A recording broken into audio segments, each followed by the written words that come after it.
Hey everybody, how's it going? This is your best buddy Basil. You're here for the pre-show. Congratulations, you made it. Let's see here. Right off the bat, if you are here at the beginning of the show or the pre-show here, why don't you just go ahead and hit that thumbs up button? Here's the thing, folks. When the thumbs up start a-flowing, the algorithms start a-knowing that this is a show worth spreading. So to give us that pre-thumbs up. You can always take it back later if you want, but that would be extremely helpful for us. Thank you very much. I want to remind everybody that you can go to canarycrynewstalk.com and you'll see a tab on the bottom or the right hand side. It's a green tab. If you click on that, then you can leave us a prayer, a little message, a little prayer message at the beginning of the show that we'll play right now. In fact, today we have one from producer Kira. So why don't we get going with that? Okay, thank you very much. Hey, Canarians, it's Kira, Contrite Spirit, pre-show prayer. Abba Father, thank you for this program. Thank you for Canary Cry News Talk, Basil and Gonza's ministry, so that we can be wise and discerning, because it says in Daniel 12:3, and they that are wise shall shine as the brightness of the firmament, and they that turn many to righteousness as the stars forever and ever. So, Father God, as your children, we want to be wise, and we need to be, because there is so much going on in the world that's just crazy and chaotic. And Basil and Gons, they just bring the information that gives us a leg up on the plans of the enemy, and it's so awesome. So, Abba, bless this show, bless this episode, bless all the hearers of this podcast and all the producers and Basil and Gons and their families, and bless all their realms. Blood of Jesus be upon this episode.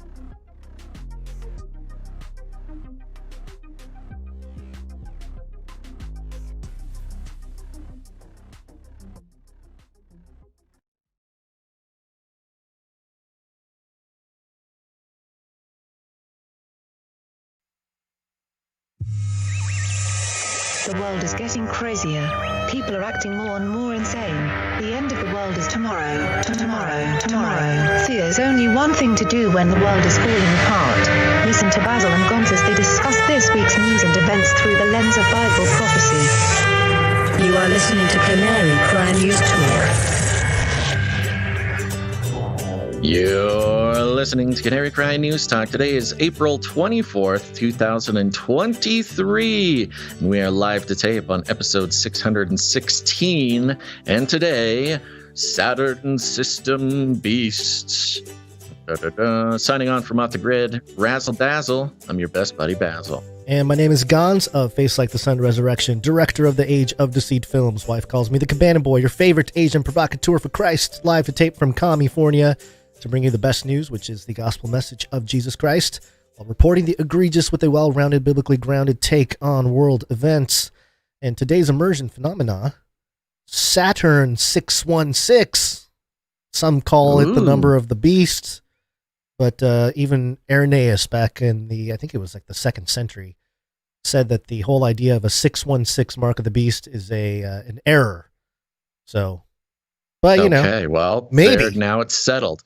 You know, I forgot about that there are translationary schools of thought that go with 616 being the mark the beast or the number of the beast, but it's much less marketable than 666. Yeah, you know? I think the best biblical argument is that there are instances elsewhere from Revelation 13 where 666 something is mentioned. I think there's like 2 or 3 other places. So if you're going to be consistent with the entirety of the Bible, then you're going to be unless you're trying to say that, hey, the Antichrist is missing 50 numbers there somehow. Maybe he can't do math. Maybe becomes too reliant on AI and numbers change. Es posible. Just a quick programming note here, Guns. I'm having a hard time finding our Rumble stream on the live. Is that an issue that you're aware of? No, I don't think so. So I'm going to our canarycry.live, which should be our permanent Rumble stream, and it is set for last episode. It's not working. Maybe refresh, maybe clear the cache or something. Yeah, I mean, I'm trying. I'm so scared, though. Hopefully it works, because it's working. That was the link that I sent out to the whole text message list. canarycry.live. Okay, well, hopefully it's working. We'll be keeping an eye on things. But part of the problem is I'm so sad that I cannot see the Rumble chat. But oh well, I'll figure it out, folks. With that, Guns, we got a great show today. A lot of big things happening this Monday morning. So we should go ahead and give a disclaimer and get cracking. Cracking. It's time for a disclaimer. Now listen up, YouTube. That's right. And just for all the content moderators and censorship managers out there, be they robots or humans, everything you hear on this show comes directly from the mainstream corporate news media. We do not claim to be experts on healthcare, geopolitics, military strategy, corporate law, or the moral and ethical implications of any of these topics, nor do we implicitly or explicitly support or subscribe to any sources or narratives containing misinformation, disinformation, or malinformation, as defined by the Department of Homeland Security. We're good boys. All right, YouTube, we're good boys. That's right. We are good boys. Let me give you a rundown. Here we go. Come on, machines. Oh, look, here's Basil. Let me bring you up to speed. Okay, folks, you know it. We're starting out the Tucker Carlson debacle this Monday morning. A huge shakeup in cable news television. But Tucker is not the only one experiencing some life changes. We'll be checking out the forces and trends that are pulling the tide out for some of the most notable cable television news anchor people. And what does that mean for us? Who knows? Probably nothing. But then we've got another example of how whatever lizard overlords are keeping an eye on us over here at this show are having fun teasing us, specifically me, with, you guessed it, Flippy with a giant googly eyeball. Then we'll be checking in on the beast system, Saturn phenomenon, the Saturn Return. Ever heard of it? I didn't until I did.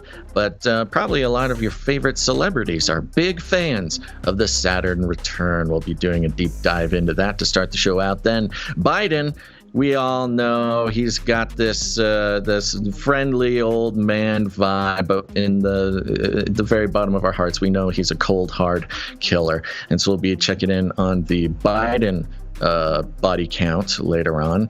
Then second half of show, tech, baby. We're getting some nano cyborgs. We're checking in on some 3D printing on worms. I know, it's crazy. It's all good stuff, though.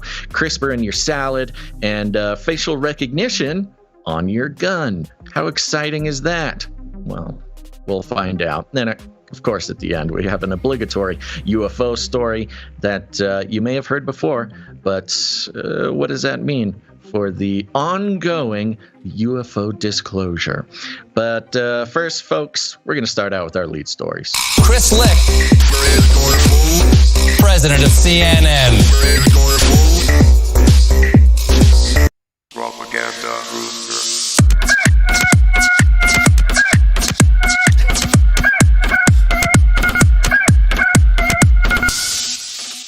Big news, folks. Twitter is rumbling. The earth is shaking. Tucker Carlson out. of Fox News. This is coming from Axios.com. Fox News on Monday said the network and its star primetime host Tucker Carlson, quote, have agreed to part ways after more than a decade. Carlson's last program was Friday, April 21st. Fox News said, hey, that was our last episode too, meaning he did not get a chance to sign off to his viewers. The news comes days after Fox News reached a historic 11th hour settlement with Dominion Voting Systems for over $787 million. A source familiar with the situation told Axios that the firing was not part of the settlement agreement. Okay? Okay, Gons? Do you get it? Sure, I suppose. I mean, in a totally unrelated event, drop Fox News started trending on Twitter. People started speculating about who would replace Tucker Carlson. And do you know who was at the top of that list, Cons? No, I don't. Don Lemon? Alex Jones? Alex Jones. Oh, Alex Jones. Yes, that would be. Coming to Fox. Yeah, who knows? Who knows? The canary in the coal mine. One of the fun.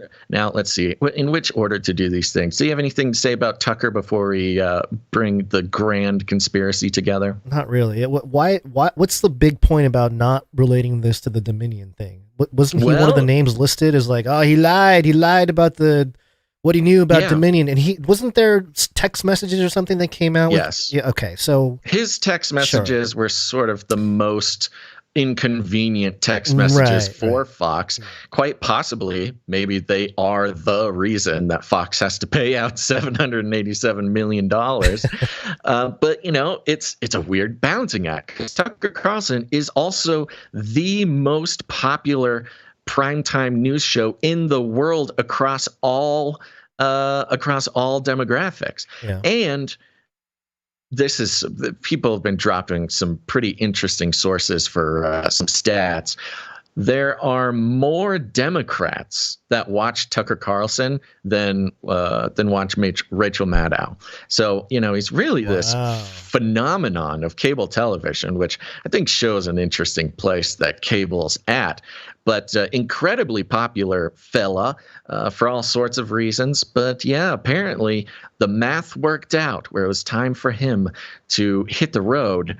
I don't think it's going to work out very well for old Fox here, but nothing's really been working out very well for old Fox because, you know, they're the one conservative leaning, propaganda outlet on cable television. So they've always done a great job at being the controlled opposition as far as the providing what the conservatives want. It's sort of the voice what they of want. The right. Yeah. And it's also, they're a controllable entity. You know, they're all hooked into the mainstream corporate advertising dollars. They're part of the system. That's one of the funny things about Fox is you got to remember they are 100% part of the same system that, you know, you'd complain about when it comes to CNN. Now, speaking of CNN, Gons, big news over here as well. Yep. That's right. Again, from Axios, Don Lemon fired from CNN. Oh, man. Who would have thought? On the same morning. I hope he's got a lot of sugar. Don Lemon has been fired from CNN. Okay, this is why I wanted to grab both of the Axios. Okay, sure. So this is why they're both from the same outlet. The Tucker Carlson says Fox News on Monday said the network and its star primetime host Tucker Carlson have agreed to part ways after more than a decade. But Don Lemon has been fired from CNN. The former morning news show anchor said in a Twitter post on Monday. Lemon was one of CNN's most popular primetime anchors before new leadership moved him to co-host the network's new morning show. A set of on-air blunders and reports that Lemon struggled to get along with his co-hosts put the show's drama in the spotlight. Earlier this year, Lemon got into hot water following remarks he made on air about former UN ambassador and 2024 Republican presidential candidate Nikki Haley. Lemon was forced to apologize after implying on air that Haley, age 51, was past her prime. You cannot talk like that, Don Lemon. Well, Not how on old is CNN. Don when he said this? How old was Don? Yeah, He was when he said whatever this. age he is right now. I don't know what age. You could look it up. A source told 57. Axios that Lemon's... What? How old? He's 57 years old. That sounds about right. A source told Axios that Lemon's firing was a business decision. Skirmishes with his co-hosts and controversial comments made on air were making it harder for the network to sell and market CNN's morning show, per the source. So there you go. It's a business decision to fire Don Lemon, and really no reason was given for Tucker Carlson. But these, we've been witnessing the shift, the sort of worldwide shift on so many different levels, so many different industries. CNN in particular, basically setting up the firing squad and just cycling through all of their famous anchors, Stelter, Chris Shilzilla, Cuomo, all these people have just gone out the porthole. And now Don Lemon. It's almost like the entire guard has been cycled out of CNN. Yeah. Which, that's fun. Yeah. Well, the time had come, I think. But also, who's really excited about this? No. Shill. A shill for sure. Lots of meatballs, delicious. Did Shilzilla make a statement about his former, colleague? I don't know, but I'm sure he's got something to say, and he's stoked about Don Lemon and Tucker Carlson at the same time entering into the wilderness where he's been. He's been. Well, we can pop over. Why don't you pop over to his Twitter, see if he said anything look. about it. I'll look. Yeah. But who did make a comment was Brian Stelter. Oh, hey, Brian another guy. Stelter, yes. He had a tweet, I believe it was this morning, that says, to be clear, Fox News did not know that CNN was terminating Don Lemon today, and CNN did not know that Fox was ousting Tucker Carlson. This was a complete and crazy coincidence. This makes me think that it was totally not a coincidence. Especially Brian Stelter presenting the idea. Come on. Isn't it? Well, exactly. The fact that it's coming from Brian means that this was some sort of strange plan in the grand propaganda scheme of the lizard overlords. Glenn Greenwald actually had a good I had my own thoughts about it, and then I jumped over, saw Glenn Greenwald's tweets. I thought, well, okay, so he's just going to put it in better words than I am. This is about Brian Stelter's comment that the CNN and Fox had no idea that both of them were doing this. Glenn says, there is no comparing these two stories. One was the most watched cable news host in the history of the medium. The other was someone who, despite having one of the most powerful corporate brands promoting him, couldn't get anyone watching him or interested in what he says, which is absolutely the case. Don Lemon has no real following. Unfortunately, kind of similar to some other CNN hosts who have been ousted and tried to do it on their own and, do kind of what we're doing, But Tucker Carlson, my goodness, this might be the best thing that's ever happened to Tucker. What do you think you think he's gonna rumble and skyrocket Rumble to mainstream levels? I would not be surprised at all if Rumble right now has a message in Tucker's inbox, or at least to his agent or something, like, go exclusive on Rumble, do your own thing. That might actually have the power to rocket Rumble, not past YouTube, but an incredible amount of and if they're closing hitting the gap. If they're hitting their strides at the right time, they got the shorts. It's a much easier transition from YouTube over to Rumble. People might just be like, hey, might as well. But because YouTube would ban Tucker anyways. I mean, they're pretty sure they already did. Yeah. Well, now, yes.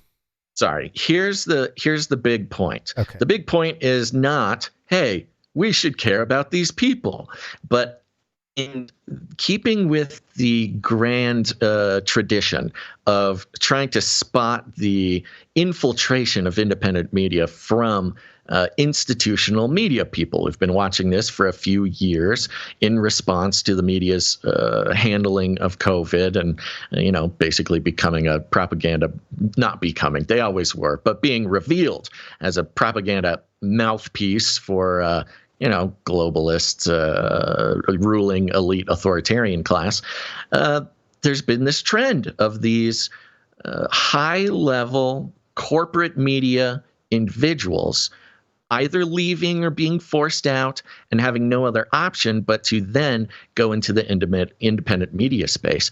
And I think that this is a very effective way to take control of independent media. You put your agents on the ground. You figure out a good reason to get them into the independent media space, a very public axing of various personalities. Make it a big deal, then turn them into some sort of independent martyr, where then lots of those the numbers already show that independent media as a whole has significant, astronomically higher viewership than corporate media. Corporate media is dead, and they know it.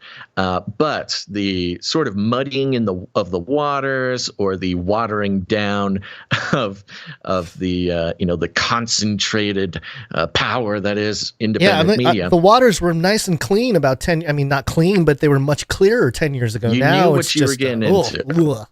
Sludge of can't tell. More and more and more, we've been seeing the corporate, I would just say the spirit of corporate media making its way into independent media, making it more difficult for truly independent people, and making it more difficult for people to discern whether or not there's true independent media being delivered to them. Now, Tucker is going to be fine. He's going to figure out a way. He's going to go off on his own. He's going to start a show, and he's going to make $1 gazillion. Now, Don Lemon, on the other hand, I have no idea. I'll tell you what Don Lemon's going to do. He's going to team up with Chris Cillizza, and they're going to form a new podcast. And that would be that's a good combo. Yeah, well, I say that because the last time Chris Cillizza tweeted anything regarding Don Lemon was back in February 13th, and it's a graphic with a quote from Don Lemon talking about Chris Cillizza's book, Power Players, Sports Politics in the American Presidency. So Don's promoting the book. He says, only Chris Cillizza could do such a thoughtful, fresh take on the history of sports and American politics and how the two are inextricably intertwined. So they're already buddy. Working together already. Okay, that makes sense. That's hilarious. Again, back to Glenn's point here. One reason there's so much hatred among left liberal media types towards Tucker is petty jealousy. That goes without saying. They always hate most those who succeed in journalism, but he's also hated by that crowd because he holds up a mirror to the failures of their heroes and has some interesting things there. And then he makes a comparison with Tucker and Hannity. Says left liberals don't mind Hannity because he's a standard issue Republican. They're comfortable with those who stay in their partisan lane. Tucker was uniquely threatening because he vocally opposed U.S. militarism while left liberal heroes voted to fund Biden's proxy wars, et cetera, et cetera. So he truly was a unique figure. I think Tucker, the danger of Tucker's very specific, unique brand is that he can do very, very well in independent media. And the bad part is that there's already some pretty good reason to think that he's got some connections with intelligence apparatus, and it's just a matter of what's the dollar figure. So I think this is Tucker going independent is actually might be the most profitable way for the propaganda wing of the United States government to infiltrate and perhaps even destroy independent media from the inside out. But only time will tell, Gons. Good. Thank you. I appreciate that time is on our side. Because, we're going to talk about the god of time, lowercase g, of course. But that's all coming up on this Monday. It is Monday, right? Am I losing my mind? Let me check. Let me check my watch. Yes, it's Monday. Gary, what day is it? Monday. Monday. Sounds like somebody's got a case of the Mondays. Gary,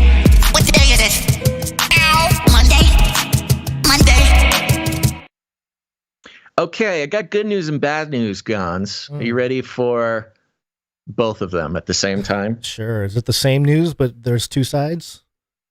Well, yes, exactly. The news is that I forgot to send out the text message. Okay. Whoopsies.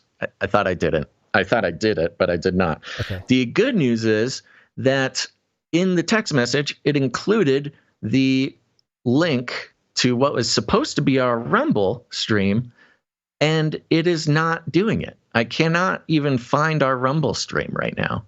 Oh. Are you sure? Do you have it pulled up? Like, yeah, there's people in there.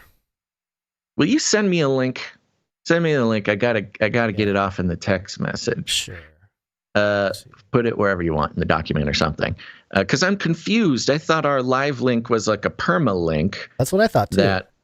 Yeah, I don't think that's true. I think I just They led lied to us. hundreds of people to go to an old episode thinking that it was the new one. So if you can hit me with that link, that would be so nice for me and my many friends who I have on this text message list.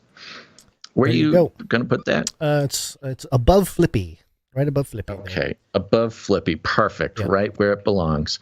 Well, Gons, how was your weekend? It was fun, interesting, a lot going on. I went to like a family gathering, get together, a little party with some local people, some people from the church, things like that. And I always have moments of existential reflection, cosmic existential reflection when I'm at these sort of social gatherings. My mind kind of goes off into, oh my gosh, can't handle this. And the host couple, they're older couple, they're grandparents. They ordered a video truck or video game truck, like a gamer truck. Oh yeah, okay. So yeah, you walk in, there's like 15 screens in this truck, and there was all this VR stuff as well. And the guy actually set up a little tent area right outside, and people were wearing their VR headsets and doing their thing. And just walking out and kind of looking, especially the young kids who were really into it, like the teenagers, they were all there hanging out and having a great time. But it did make me wonder, like, wow, we are at a point where these young teenagers are sitting there blindfolded, waving their hands around, imagining that they're in some realm, like attacking fruit or whatever they were doing. And imagining.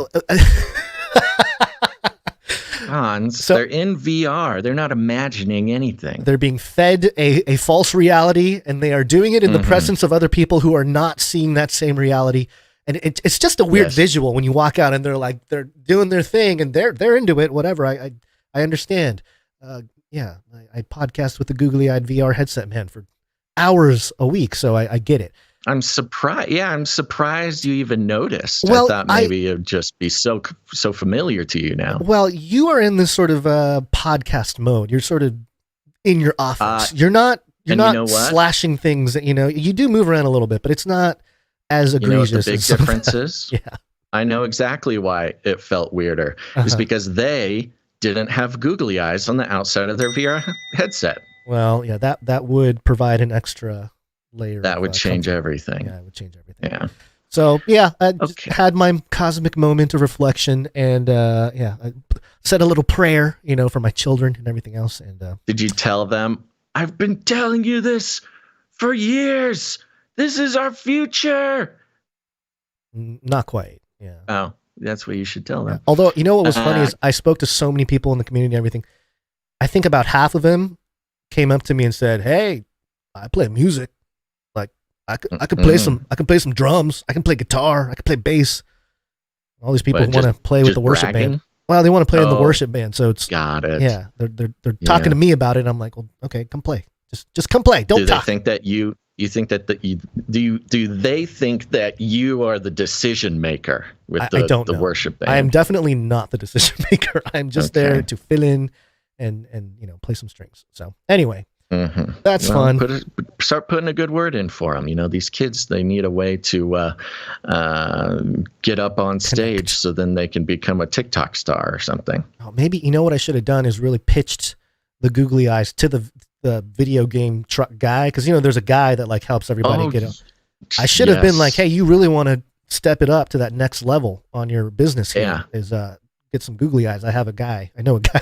I got a guy. Yeah, apparently, we'll get into it in a second here, but it's apparently the googly eye thing, which started as a random just way for me to not be as alienating on video. Which ironically is very alienating if we read comments to this day. Incredibly. Still to this day, people are so off-put by it. And you know what?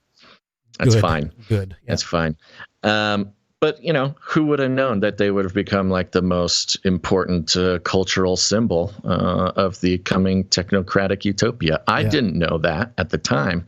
But, of course, apparently the simulation is generating itself based on my choices and decisions. We're stuck in Basil's mind somehow. You're welcome, everybody. You're welcome. Okay, yeah, I didn't have anything as interesting as that. I'll tell you what, took it pretty easy this weekend. Okay. I can't even remember what I did. Whoa! I probably just played with the drill some more. Yeah. Probably just ran around making sure that all the screws holding my shack together. Yeah, you should really back off on the moonshine when you use the drill. It's not a good idea to mix moonshine. That's just for trading purposes during the post-apocalypse. Right. Never drink your own moonshine, kids. That's lesson number 1. Okay, well, with that, Gons, I think we should thank some executive producers. Executive producers. Yep, we're on the value for value model, folks. Soon to be Tucker Carlson's favorite funding way.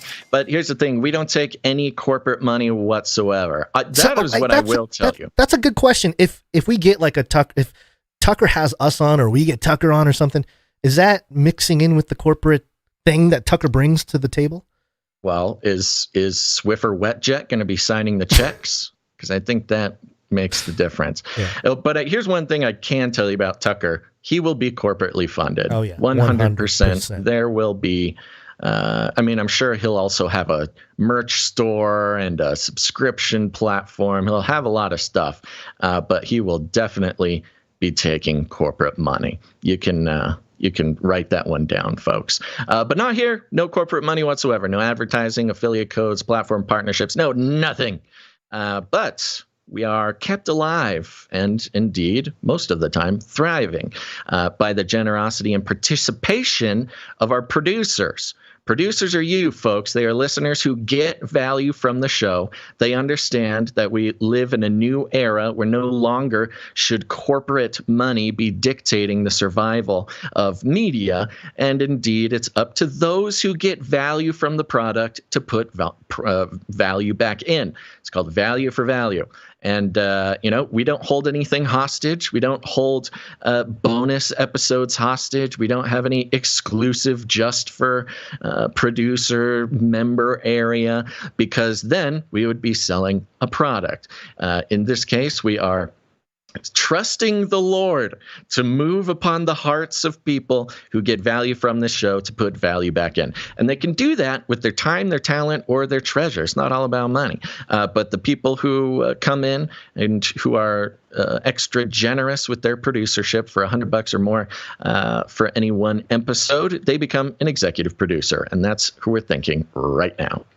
We're going to start by thanking our one executive producer, our knight in shining armor, one Mo Gann, and that is executive producer Morgan E.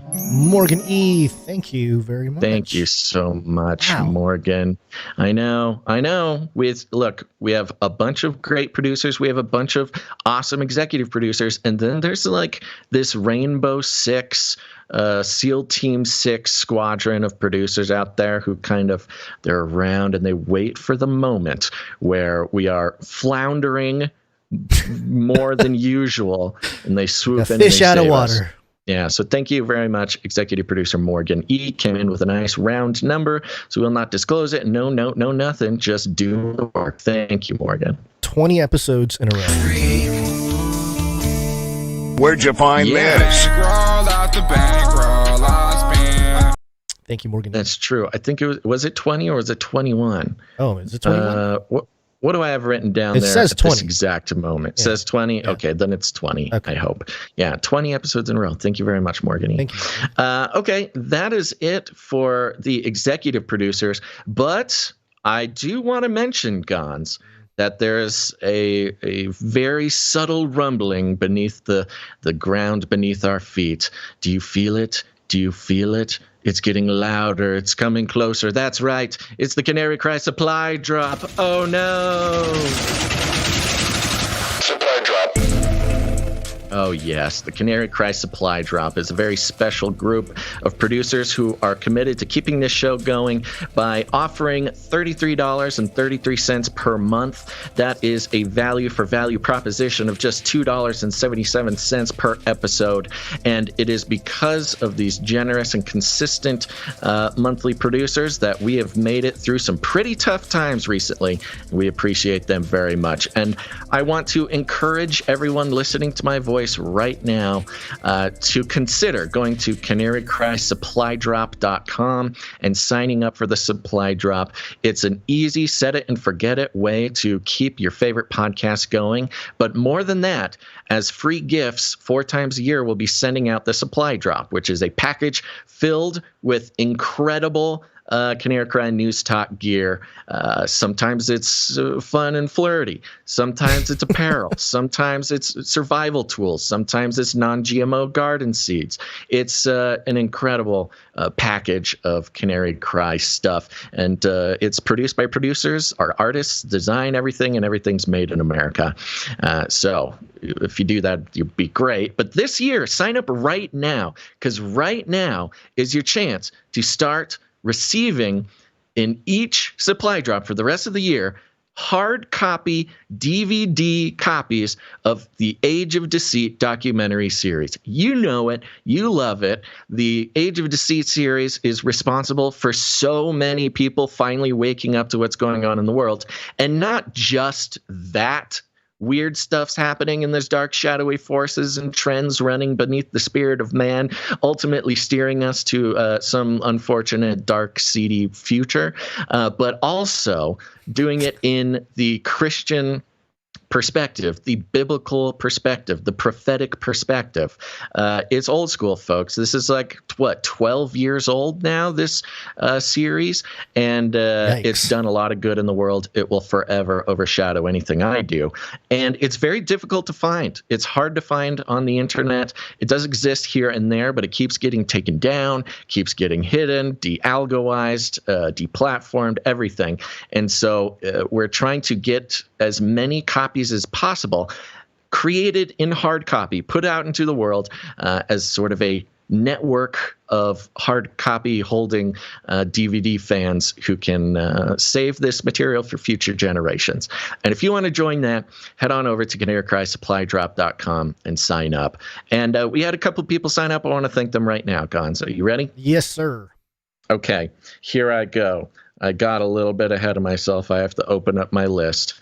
And now the list is open, and we're thanking people. Here we go. Okay, yeah. Everybody, do a big round of applause for Supply Drop producer Shane R. Shane, thank you very much. Thank you very much, Shane. Thank you, thank you, thank you. We also have our new Supply Drop producer, Zors R. Zors R. Zors, yes, Shane and Zors. Thank you, Zors. Are they related? Thank you. They're both I have Rs. no idea. Probably not. But then we had one literally just come in as we speak right now, just came in, was Supply Drop producer Benjamin S. Benjamin S. Thank you. Yes. Thank you very much, everybody, for signing up for this. And it's the one thing that kind of lets us take a breath of air once in a while, because it's these monthly producerships that let us actually be able to sort of plan something. Because we love the one-time episode producerships, but it's not something that we can count on. So it's the Supply Drop and the T-Shirt Council really not only keep us alive, but let us sleep at night once in a while. So thank you very much. canarycrysupply.com. Go check it out. And waiting for Supply Drop.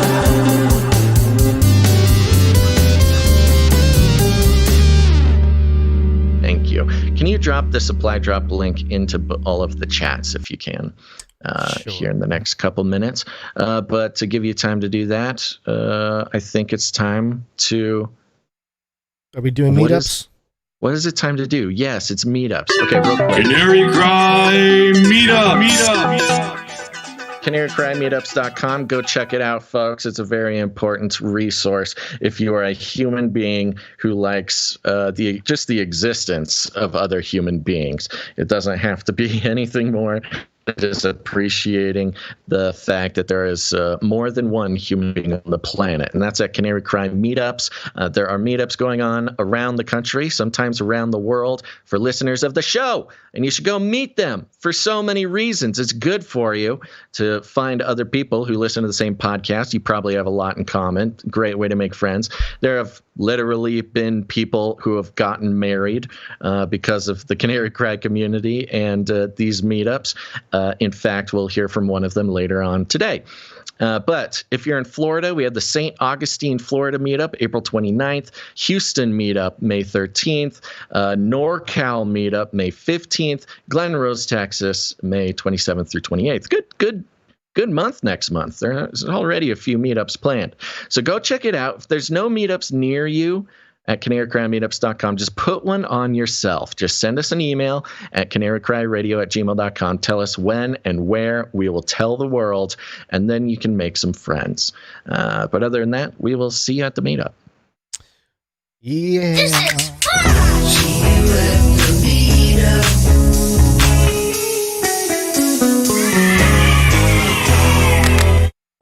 Yay! Flippy update. Do you want fries with that? It's the Flippy update, folks. It's a good time, and we're all having a good time, and nobody's freaked out at all because the Flippy update, we talk about Flippy, who's our colloquial name for the disembodied robot arms that are taking our jobs, enslaving our children, and flirting with our spouses. We use talking about Flippy as a way to explore all the new, fun, how there's nothing we can do about it. Today's Flippy update, Gons, is coming from IEEE.org, who is a pretty constant companion as far as Flippy is concerned. And it's Video Friday, says IEEE.org. And it goes like this. Just said Video Friday, Googly Eye. Googly Eye, Gons. Googly Eye. Now, for many years, I didn't really need what somebody might sort of grotesquely call a personal brand. You know, we are just weird underground podcasters where, you know, people listened, but we did some live events, I guess, but we didn't do video, and I didn't have a Twitter and all this nonsense. But since the pandemic started and we started doing video, I've sort of had to do stuff like put out an image that is sort of centrally focused around googly eyes. And then, of course, the rest of the simulation followed, and googly eyes became like a major cultural icon. And on top of that, I have a very special relationship with robotic arms, specifically the robotic arms. I mean, I talk about robots, but Flippy, sort of my one and only companion in this world, is a robotic arm, and I give Flippy a lot of credit for just any sort of amount of success I could lay claim to. But in this case, Gons, look, we know that the lizard overlords are watching the show and they like to tease us once in a while, okay? We're having fun, but you get the point.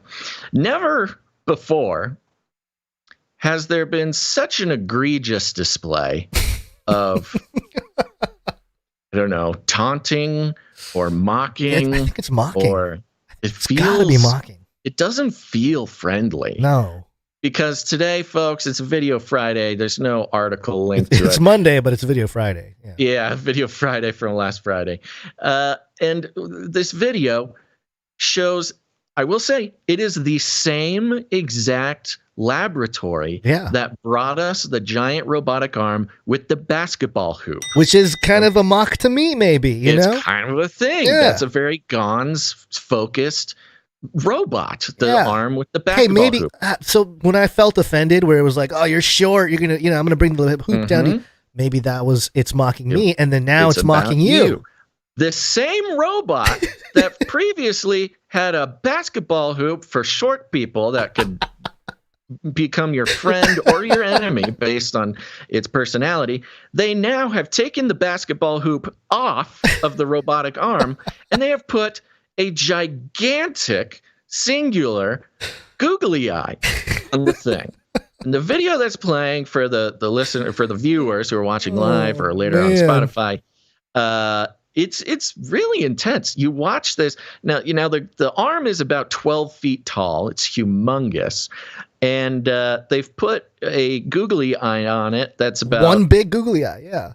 4 feet in diameter. It's gigantic. Now, remember, this is the robot, the same one as the basketball, that moves around and decides how to treat you based on, your personality and its personality. The whole thing about this giant robot arm is that it kind of wiggles around, becomes your friend, or doesn't like you or something.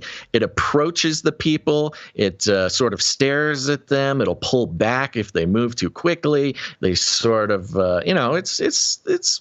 I think it's some of this could count as flirty as well. So they've really done a bang-up job of creating maybe the most offensive cultural appropriation from this show that has ever been perpetrated on our community, and we will not stand for it. Oh, this is this a war? The cry for war, maybe? It's something. I don't know what it is, but it really feels strange, folks, just how specific this gigantic robot has been retooled from, a very Gons-centric application to a singularly unique reference to myself.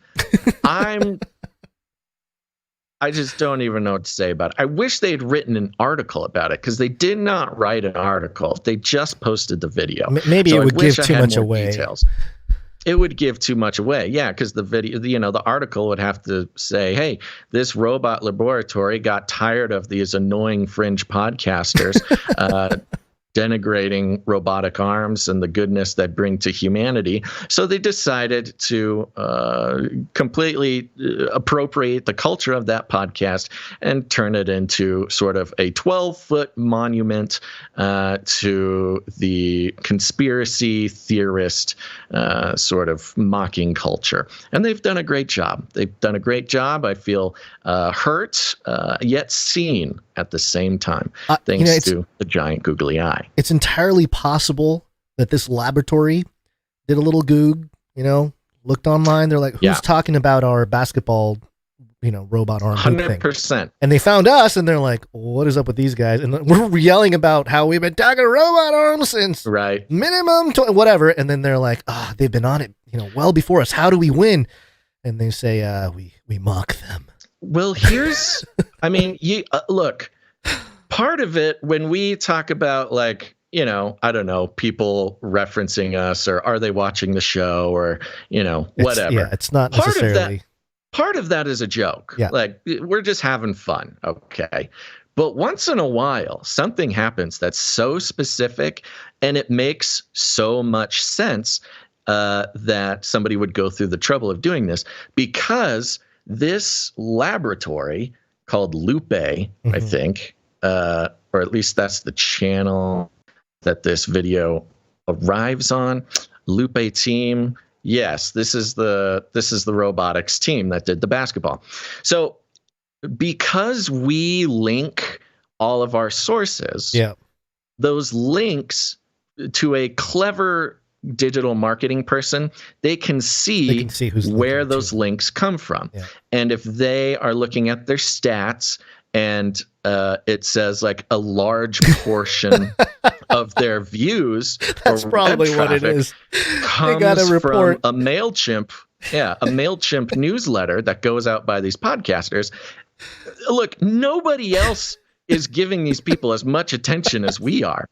Their YouTube channel is 700 subscribers, and it's very possible that this small amount of traffic they receive from our people is enough to go to the top of their list of trackers, right?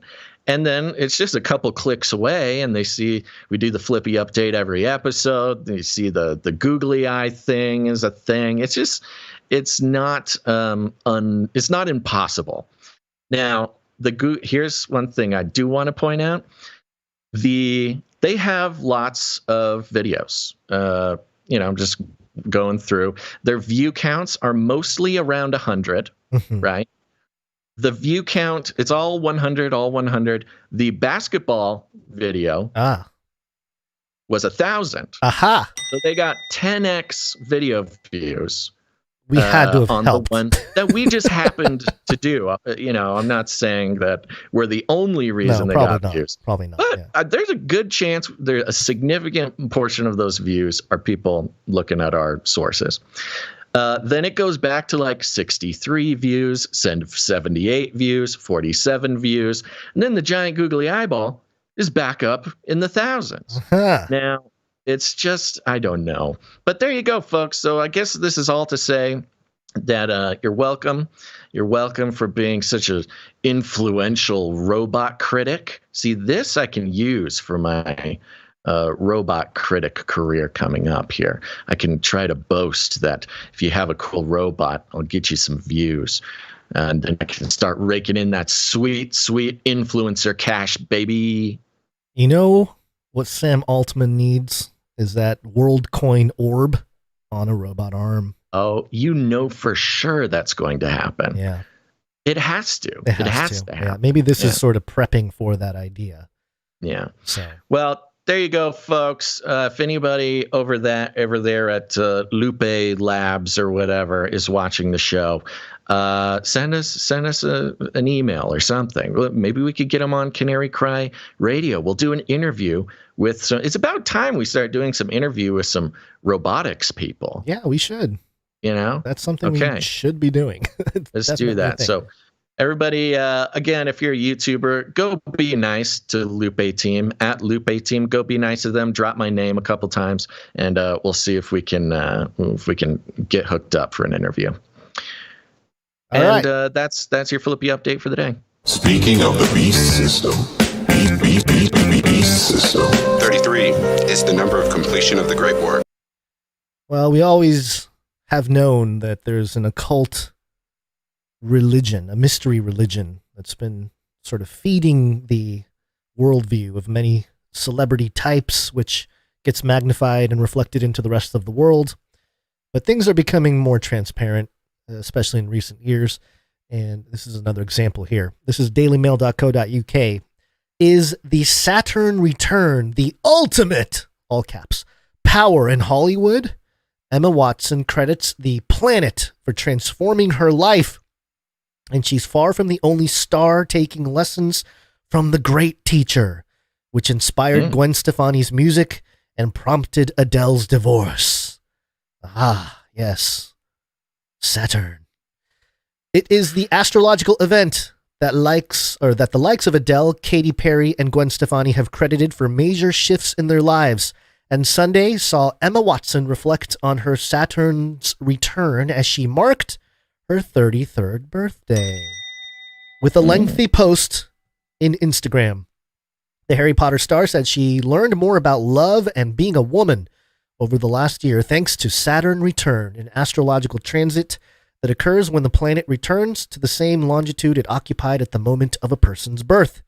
According to horoscopic astrology, a Saturn return is considered most likely to start in someone's late 20s, commonly at the age of 27. Oh, get back to number 27 a little later. Oh, yeah. Here's the post. She starts off here. This is 33.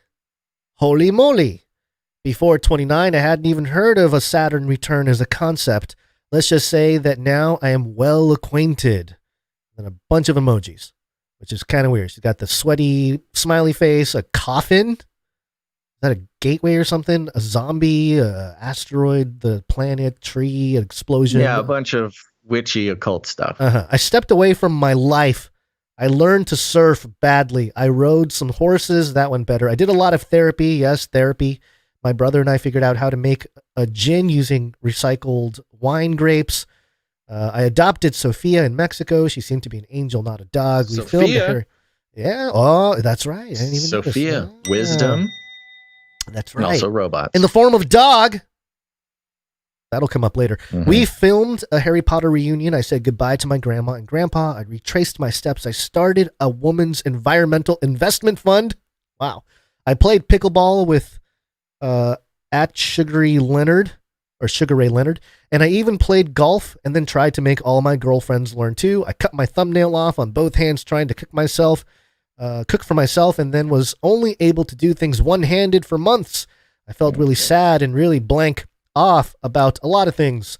I learned more about love and being a woman. It took me 3 years. When I have finally figured out a daily practice and can actually keep it for more than a few days in a row, I burn some things down. Ooh, kind of a witchy thing to do. I eat green things now. Okay. I got obsessed with making Squarespace websites. Totally a witchy That's a thing weird to do. one. Yep. I directed my first commercial. These pictures were actually taken on my birthday last year, but I wasn't ready to come out of my COVID cocoon. Today, I feel 4 butterfly emojis. The the Monarch project is well at play. Thank you to the witches in my coven. Oh, she's thanking witches in her coven. Okay. Thank you to the witches in my coven who were so pivotal in helping me arrive at where and who I am now. And then she kind of just goes on and thanks people and tags a bunch of people. Yeah, I should have had the witchcraft jingle ready here. It goes on a little bit more about the great teacher and this idea of Saturn returns and how all these celebrities are kind of into this idea. And it got me thinking because, Saturn is something that gets brought up in the studying of occult philosophy, mystery religions, things like that. And of course, in history, Saturn is considered through in the Roman god pantheon, the god of agriculture. And this historycooperative.org website talks about that. And there's also some other interesting things that relate to Kronos. So Kronos being time. So he's kind of sort of the god of time. And then mythology.net has this little thing. Saturn is the Roman god of agriculture, sowing, harvest, and seeds. It's the 6th furthest planet from Earth, right? So there's a 6 there, entering the 6th age, maybe. And you talk about the 5 that was and the 1 that is not yet. Is also part of the 7 and the 8. You can kind of think of it that way. Saturn was an intellectual and strong-willed god. As Saturn was in control during the Golden Age, is that the pre-flood world? He was linked to fertility, agriculture, strength, and justice. Saturn saw all men as equal, and his rule was one of fair judgment. So he was a judge. He was the god of, fertility, agriculture, strength, justice, the leader of the Golden Age. And I don't know. It's just, there's a lot there. There's also obviously the hexagon on planet Saturn, allegedly. I think it's like the hurricane. Cube. Isn't that the cube, the black cube? Right. So there's it creates a hexagon shaped storm system. I guess NASA has a feed of it.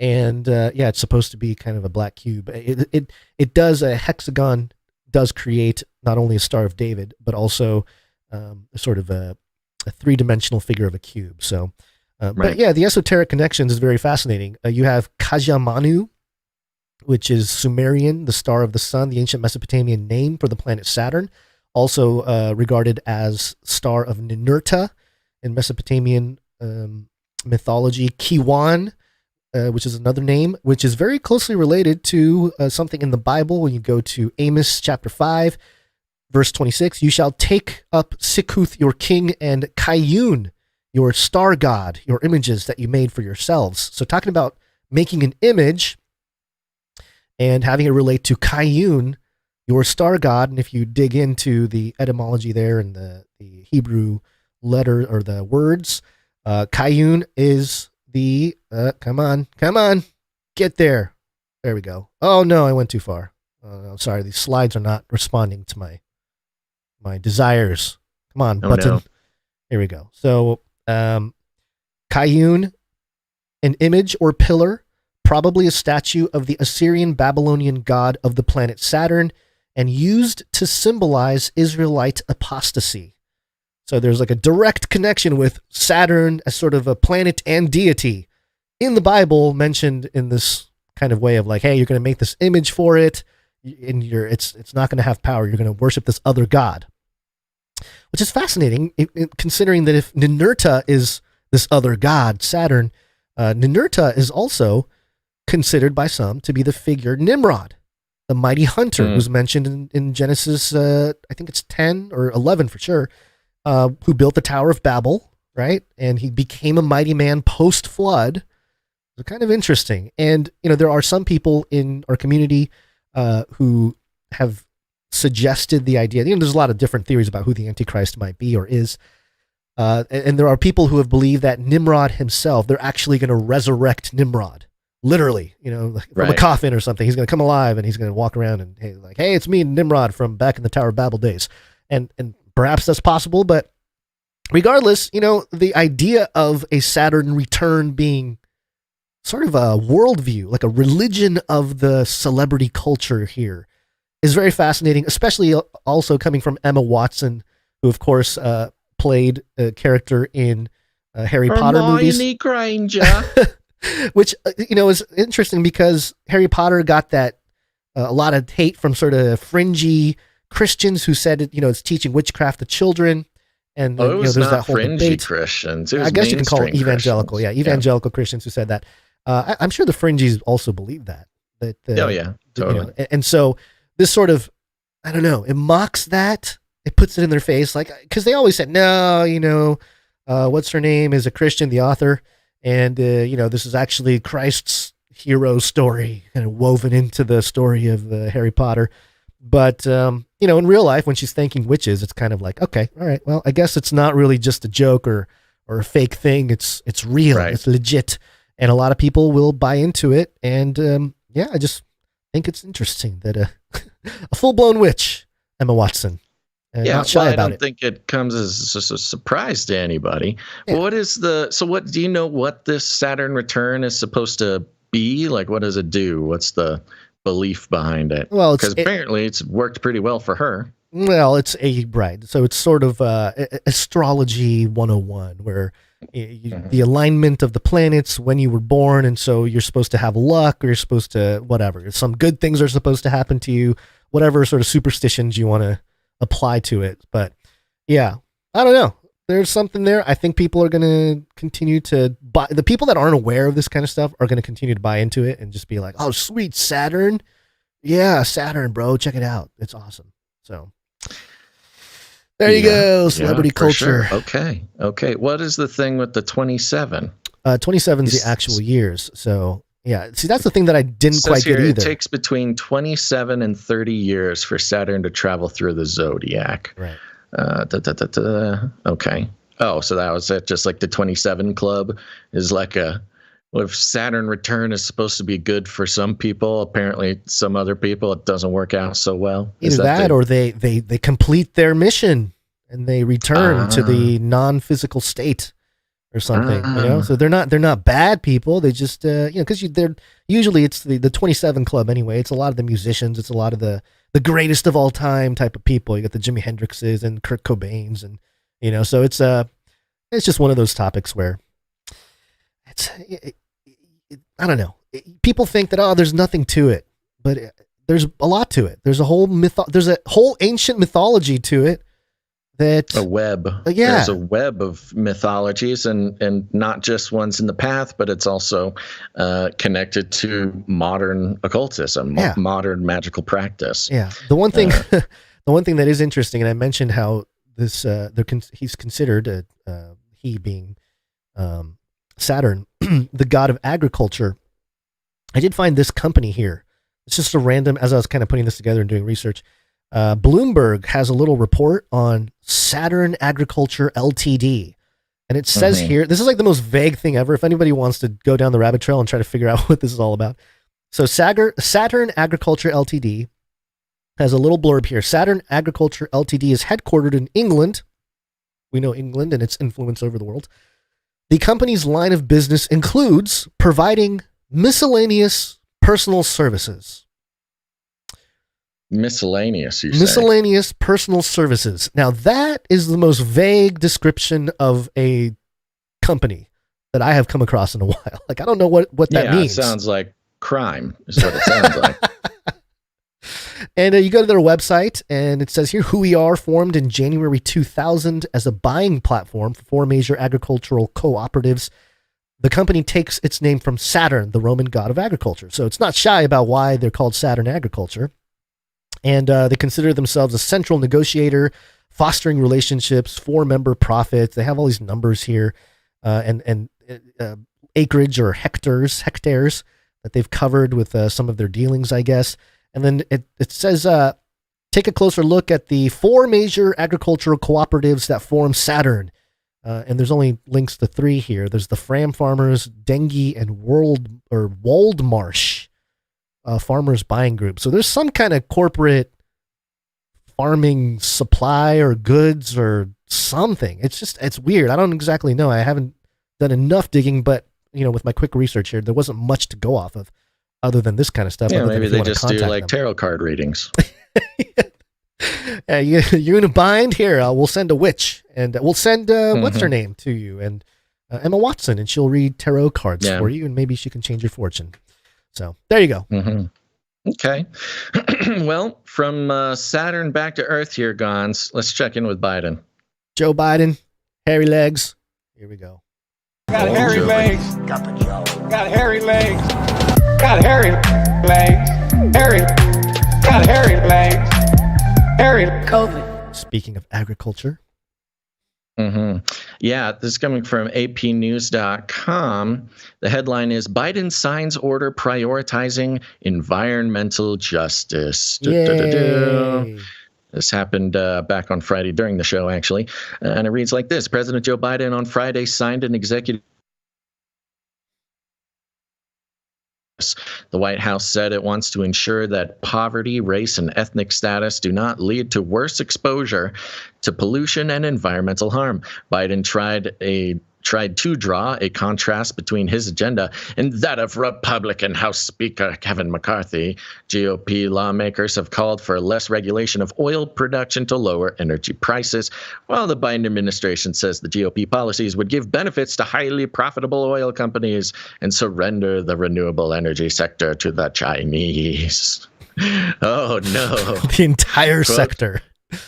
Yeah, and it's also, hilarious, Biden trying to make it seem like he's not on the side of the oil companies when he just lifted a bunch of restrictions on like protected lands in Alaska and all that kind of stuff. So he's pretty good at that. Quote, environmental justice will be the mission of the entire government. Whoa. Whoa.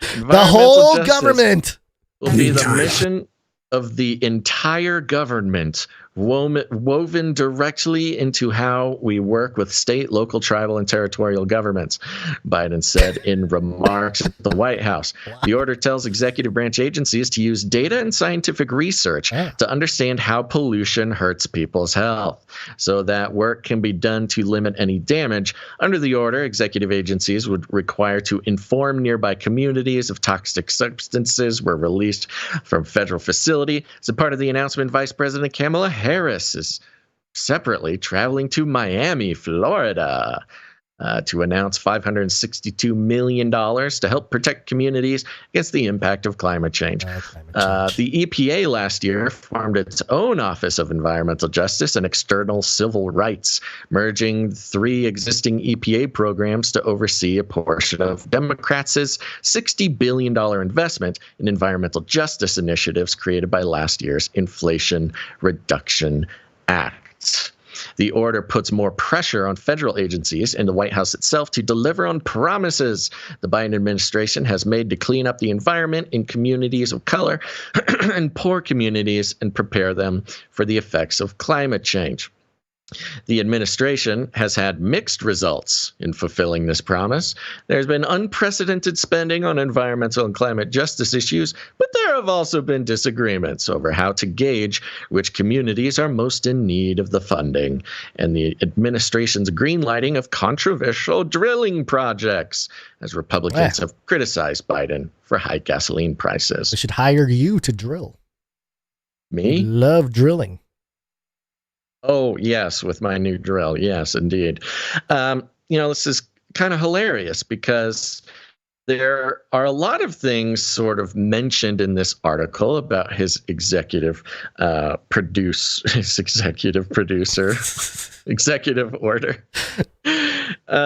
That'll be the day. I would love for Joe to be executive producer of one of our episodes. Joe, yes, please. Joe, come on. Put your money where your mouth is, buddy. But what's not mentioned in this particular article about this executive order is this is the one where everybody was freaking out about the social credit scoring. Right. Let's see here. And it has to do with the sort of environmental, the funding of stuff. And it's sort of connected to a lot of things, because he also did the what is it called? Like the FICO score, where if you have a higher credit score, then you'll have to pay more higher make percentage up for people with lower credit scores. Yep. You've got kind of it's just interesting thing there that's freaking people out. But of course, this bill sort of hides it within a bunch of this environmental stuff, which, okay, whatever. I mean, she pretty much, I think this is going to be on par with Biden's devotion to the environment. And that is to say, not at all. And that it's just a way to justify and hide financial policies. Billions. Yeah, financial policies that are, further geared towards, deconstructing the middle class from the inside out. Yeah. But it's setting the stage for the money flow, the cash flow of what kind of companies that are, not reliant, but what's the word you're I'm talking about for? ESG stuff. Yeah, ESG stuff, but it's specifically environmental justice being like a specific line item within the ESG. Like they call it EJ, So there's a whole category within the ESG framework that they're looking for, and this sort of chisels out the necessary check boxes that you need if you want the funding. So. Well, I think it's just a big distraction, Gons. It's just a big distraction. I think so too. There's been some much more important stuff to talk about. Let's head on over to Insider. Oh, yeah. Insider.com here. The headline, this is from April 14th. Okay, so this is a few days ago. This is about 10 days ago.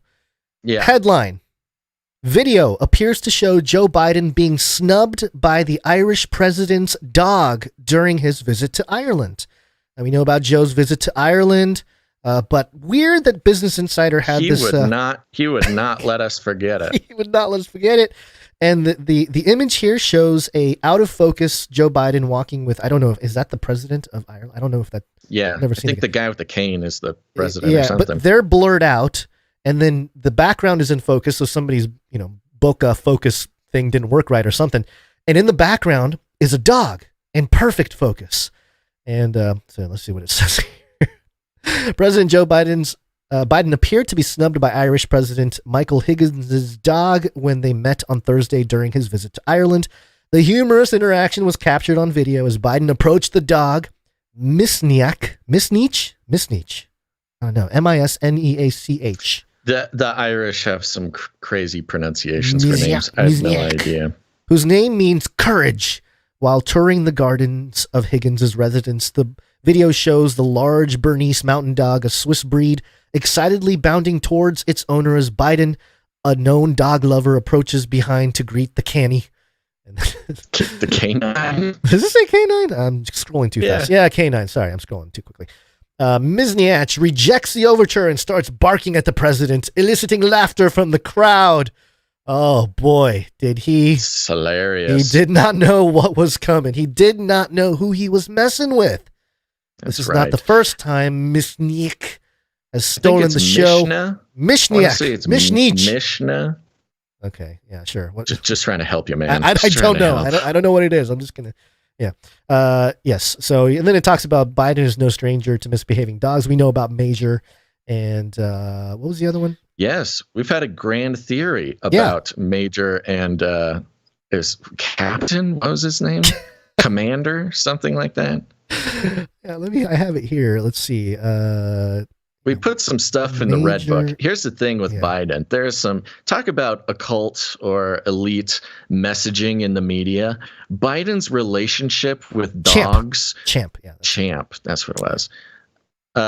It is such a beautiful indicator to the truth behind what's going on at any one moment in his life. And I think this Mishnah situation reveals perhaps that our theory might actually hold more water than anybody would give us credit for. Yeah. Because April 14th, Mishnah totally disrespects Biden in front of everybody. The cameras are rolling. The cameras, everything like that. Oh, man. And Gons, not 10 days later, Yahoo.com, mirroring from dogtime.com, the headline, Irish president's dog dies at age 11. Oh, no.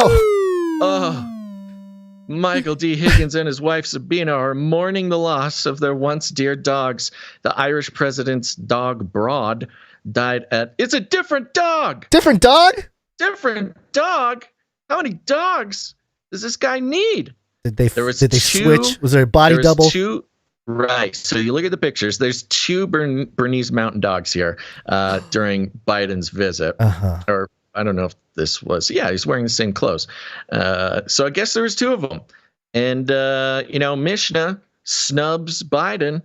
And Biden, he likes to put on a happy face, but he's got to send a message. He can't let the world see his pride sort of be destroyed like that. Oh my gosh! And speaking of which, Broad, the dog Broad, whose name means pride, passed away at the president's home in Dublin. Oh my gosh! He's sending a message. Dog arrived. Yep. At the Aras an Akhtaran, the official residence and primary workplace of the president, is an 8-week-old puppy. Oh, so cute. And it does mention here, Broad welcomed numerous world leaders and visitors to his home, though Broad and the president's other dog, Mishnah, were not very enthusiastic about greeting U.S. President Joe Biden during his recent historic visit to Ireland. However, the pups welcomed previous visitors with open arms, including the Princess of Wales. The president's office stated that everyone who met Broad loved him, although they said the pup was among the most photographed dogs in Ireland. Mishnah, who has been Broad's BFF, seemed to sense his canine pal's imminent passing. Mishnah shared his space with Broad over the recent months and was in constant companion, aware of Broad's situation and very attentive to him. Oh. So I think that Biden was trying to send a message to Mishnah. See, here's the thing. If you get snubbed by Mishnah, you don't want to... You don't take out Mishnah.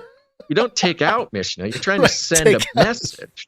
So you take away something Mishnah loves so that next time Mishnah has an opportunity to show the world how the good character of the American president, he'll know what to do and know what happens if he doesn't. This is right in line, Gons, with what we've seen with Biden and his dogs for years. Oh, it says ChatGPT assisted in creation of this article. That doesn't make me feel good. Really? Yeah, it says it at the bottom. Assisted, yeah. It doesn't say it wrote it. It's assisted. Yeah, so... yeah, it makes it worse. You talk about, the Clinton body count. We have like a Biden dog count. Maybe it's something to keep an eye on. Because these dogs, they interact. They seem to lose something, lose their minds. His own dogs, his own dogs asking to get out, maybe. They were attacking. I think it was the new dog, the new Biden dog, the younger one, kept attacking people at the White House. Secret Service kept people. biting Secret Service agents. And then like a week later, there's all these news articles about how Biden had to send his dog up to a farm in Delaware. Yeah. And so there's this People article from back in December of 2022. Book claims Biden distrusts some Secret Service, including ones who reported his dog's biting incident. Yeah, so it's the drama between the dogs and the people in the Biden administration. It's a real thing. I think this is not getting enough attention. Totally. And the way that People article is a great example about how Biden, he like listens to his dogs about like people. Like he's really into the dog thing, which I get. Everybody loves dogs, but this is the president of the United States making decisions based on who his dog bites and doesn't bite. And so it is totally not outside of the realm of reason that, he gets disrespected by Ireland's best dog, and suddenly the dog's brother ends up just quietly, dying in a small airplane accident, or like a hot tub that accidentally a toaster fell into. I want to ask the president of Ireland, Michael D. Higgins, did Joe give him any special treats at the end before he left? Maybe a little cookie for the road kind of deal. Little cyanide pill. Yeah, there's two. He knows which one has the pill in it. Because he's ordered a lot of pills, according to him. He's more pills than anybody. He's more. Yeah. So anyway, I just thought it was a fun little side by side. Something is up, and we sniffed it out a while ago, and I think we might be the only people continuing the dog, the canine angle of the whole thing. Yeah, I would be worried if I was Ireland. If I was the president of Ireland, there's a very strong message that has been sent from the U.S. Well, I guess Joe's dogs weren't there, obviously, but that would have been a whole different angle. Okay, well, there you go. Joe's bringing environmental justice, just like Saturn in the ancient world, and also, consulting his dogs for what to do with the U.S. government. Yeah, the canine oracles. Yeah, okay. Okay. At least he's he's got canine producers, maybe, That's right. Do we have any speak pipe today? We do. Oh, great. Please leave a message after the tone.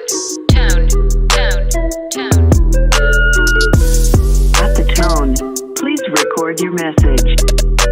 Leave a message. Beep. Message.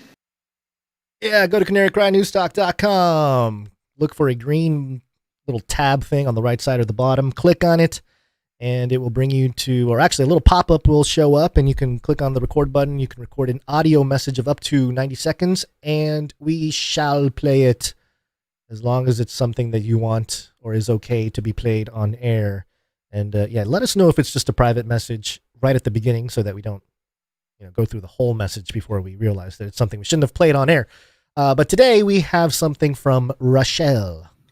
Happy Monday, Canarians. Well, I just wanted to finish what I started like 2 or 3 weeks ago. So here's part 2 of Matthew 24. Hey, thank you, Johnny. The offended will betray and hate. False prophets change the date. Cold-hearted inequity abound, but endure till the end and be found. Messengers spread my word. The end comes after everyone's heard. And just in case you've tuned in late, you see what makes desolate. Run with all your strength to the mountain. The flood is coming from my fountain, and there will be great distress, and you will be my witness. But if those days were not cut short, every life will abort. Great deceivers preform signs for you, but the elect know I am true. Stay strong for Jesus, y'all. Amen. Yeah, Amen. thank you very much, Rochelle. Rochelle. Yeah, appreciate it. I think I was in key there. Playing along, or yeah, was just that kind of in jamming, there? Okay, just jamming along. Yeah. Oh, you just jumped in there. You got what a professional. Yeah. What well, a professional. I think we were in. I don't know. It's kind of hard to tell the key 100%, but I think we were close. Sure. Yeah. Thank you, Rochelle. Appreciate it. Yeah, indeed. Okay. Any more speak pipes to be played during this show? It for right now. Okay. Now remember, folks, you can also leave pre-show prayers over there. It's been a wonderful thing. If you head on over to canarycrynewstalk.com, hit that same green tab, mention that you're leaving a pre-show prayer, and we'll play it in the pre-show. Thank you, Kira OC, for the prayer that started today's show out. Yep. Thank you very much. And let's thank some producers. Gons, what do you say? Let's do it. Okay. Well, as everybody knows, we are on the value for value model, which is a model that not only creates an ecosystem of free, important information, it has a lack of gatekeeping, no bonus episodes, no traditional retail sales, no relationships with corporations in almost any way. It's a beautiful paradigm shift for the people who get value from a piece of media to understand that it can only continue with the participation of producers, people putting value back in. And you can do that with your time, your talent, or your treasure. No matter what you got going on in life, there is a way to participate in the continuation of this show. We got some people coming in financially to keep this show going, and we want to thank them right now. We already thanked our executive producer for today. That was executive producer Morgan E. Thank you, Morgan E. I do have a slight correction. Oh. The producer Zors, he joined the Canary Cry T-shirt council, not the supply drop. Okay. Yes, all the right. T-shirt council. That was my bad.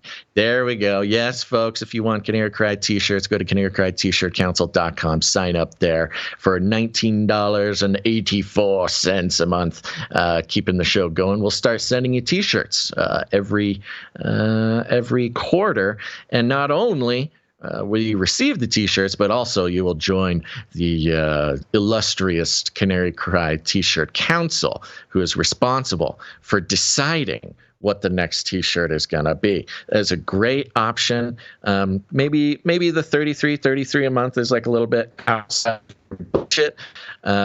This is kind of a middle ground way to support the show, but also receive cool stuff. And, I think we actually had one. No, we don't. Okay, we're moving on. All right, we got some producers who came in to support this episode in particular. Let's thank them. Okay. We're starting with producer Jabri P. Jabri P. Thank you, Jabri. Yeah, Jabri's back. Thank you very much, Jabri. Comes in with 7777. Thank you, Jabri. Appreciate it. Good to see you. Yeah, love it. I did not see a note or anything, but hopefully I didn't miss one. Next up, we got producer Jacob B. Jacob B. Thank you very much. Yeah, Jacob's on an 8-episode streak. Thank you, Jacob B. Yeah, and Jacob B came through the LICHT, I think, this time, which there's a really weird thing with the LICHT fees where they're different than the PayPal, so it's kind of hard to tell. But I think Jacob B came in for $33.33. Illuminatus! Yeah, indeed. Yep. And if it wasn't the $33.33, came in as $33.88. Whoa, like time traveling 33 Illuminatus. Yeah. Jacob, who, of course, is also our Nephilim Penguin tattoo guy. Yes. If anybody's got any Nephilim Penguin tattoo ideas or sketches, send it into the show or send it to NephilimPenguinTattoo@yahoo.com. He had a little note here. Jacob's note says, designated, RoboCup 2023 Fund. Let's get our best buddies over there, Canarium. All right, we got our first 33 to get our tickets to France, Gons. Oh, boy. See how that July. goes with the wife. Might have to be a solo trip for you, Basil. I could probably make that happen if the resources were made available. I think I'm free during that time in July. I could go do some boots on the ground reporting. Thank you very much, Jacob. Thank you, Jacob. Next up, we've got Zorzar came in again. Hey, Zorz. Yeah. Came with a one-time producership here. Came in with 2332. 2332. That's kind of a fun one. And there's a note here. It says, way to go, Basil, for finally getting a music reference. Hey. Ooh. The Metallica one. Yeah. Yeah. Do you not get other musical references?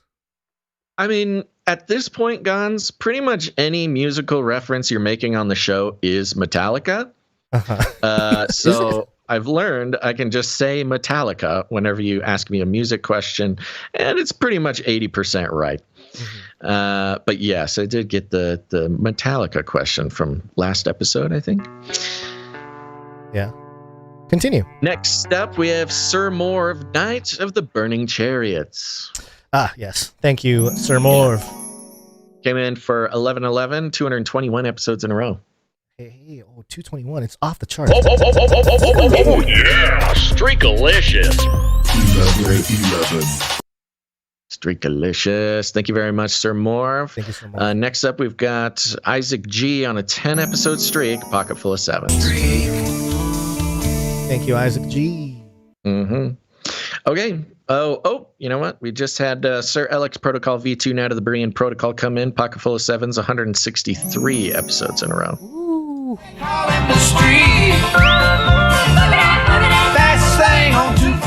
Thank you very much. Just made it, Sir LX Protocol. Thank you very much. And that, I believe, concludes the list of financial producers who came in under the 77 or over the 777 amount, which entitles them to have a note read on the show. We got some people who came in under that amount, keeping the streaks going. So we're going to thank them real quick. Ready? Yep. Here we go. Sir Casey the Shield Knight, 289. Thank you, Sir Casey. Wow. Dame Gale, Canary Whisper, and Lady of X's and O's, 251. Thank you, Dame Gale. Veronica D, 251. Thank you, Veronica D. Doctor Who Dundat, 51. Thank you, Doctor Who Dundat. Sir Scott, Knight of Truth, 278. Thank you, Sir Scott. Thank you very much to all of our financial producers keeping the show going. We appreciate it. And again, won't you consider joining one of our monthly programs like the Canary Cry Supply Drop at canarycrysupply.com or the Canary Cry T-Shirt Council at, you guessed it, canarycryt-shirt-council.com. And thank you, everyone, for your patronage. Shut up and take my money. Thank you for your patronage. Thank you for your patronage. Thank you for your patronage. Hey, go to canarycry.party. The real URL. You'll see all the links to everything that we do, including the Rumble channel, the 666 Nighted T-Shirt Council,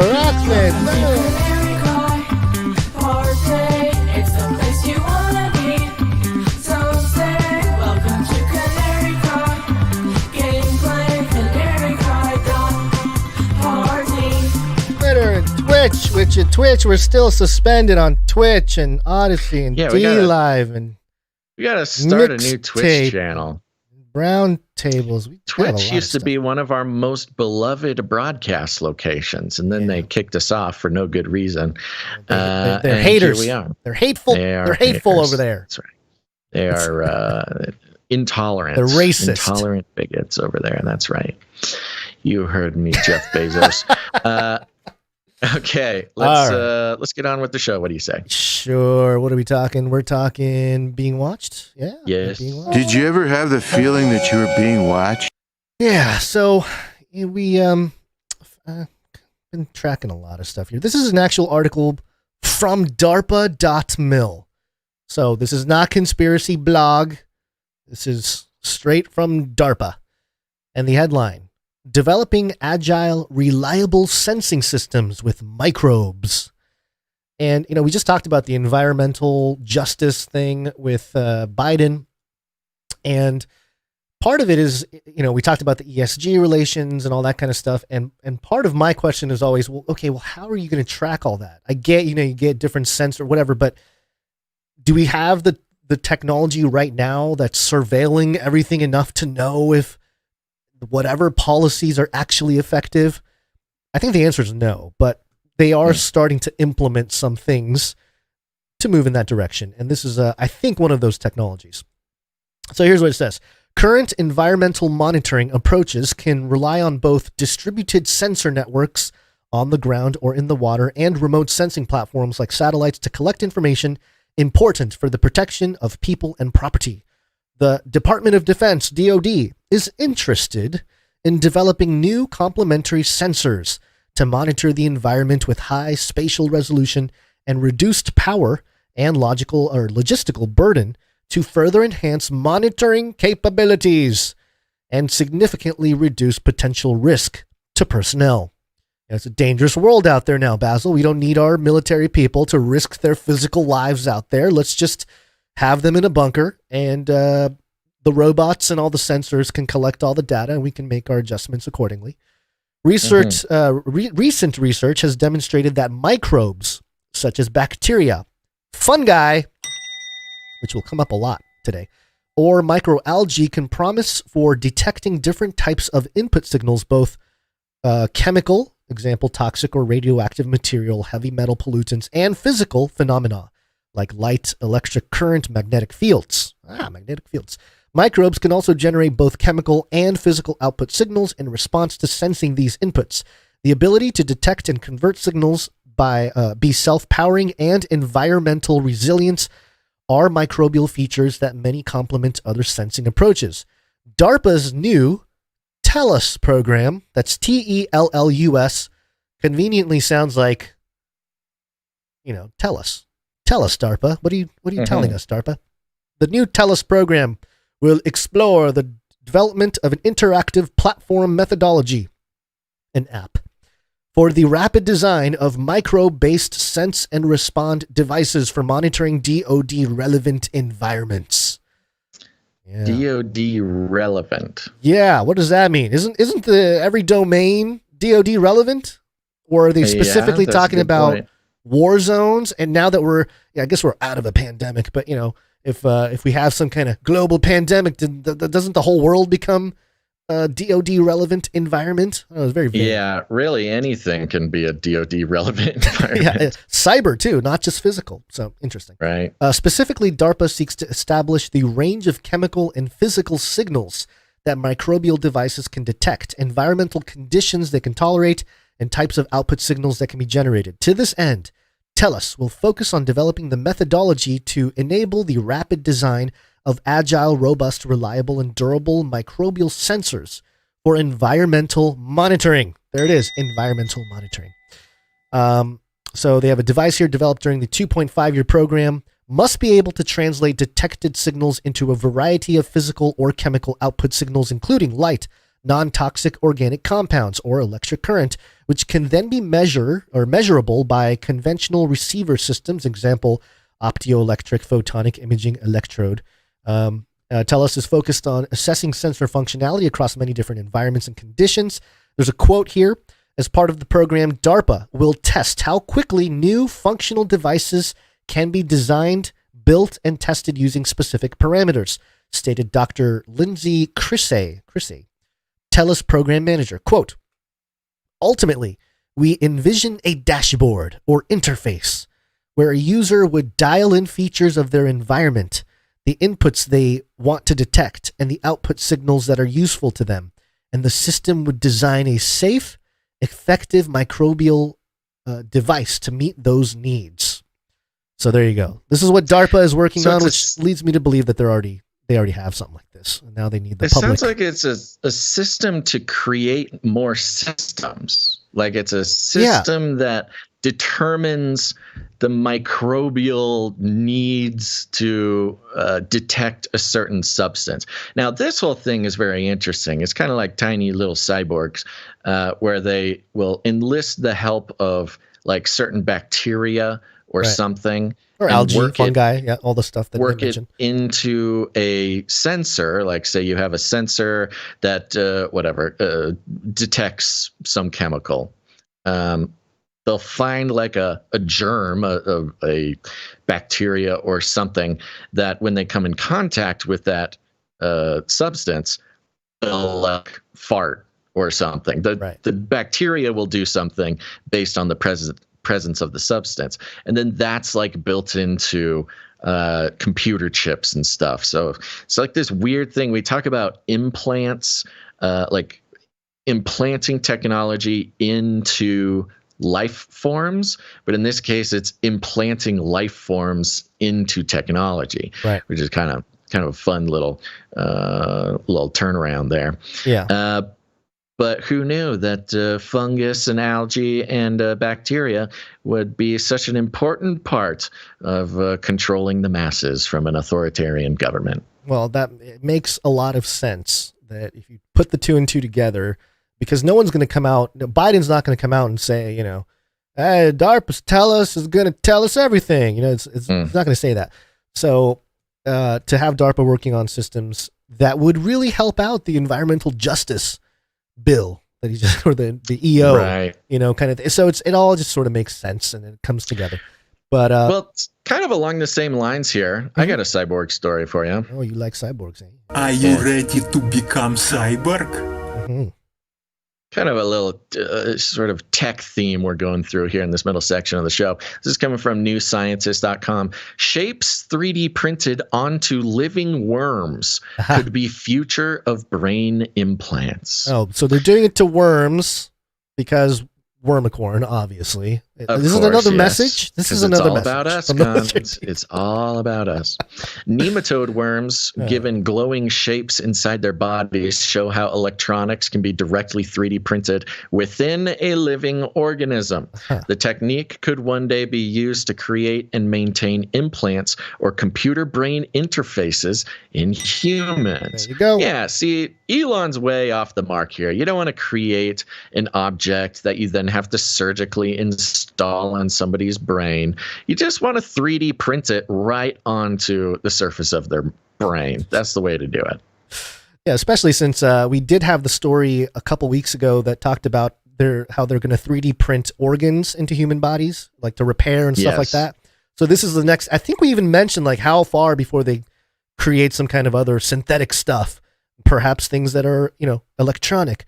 It says here, electronic implants are already widespread from peacemakers to bionic ears, but inserting them into the body can risk infection and they can be difficult to fix if they malfunction.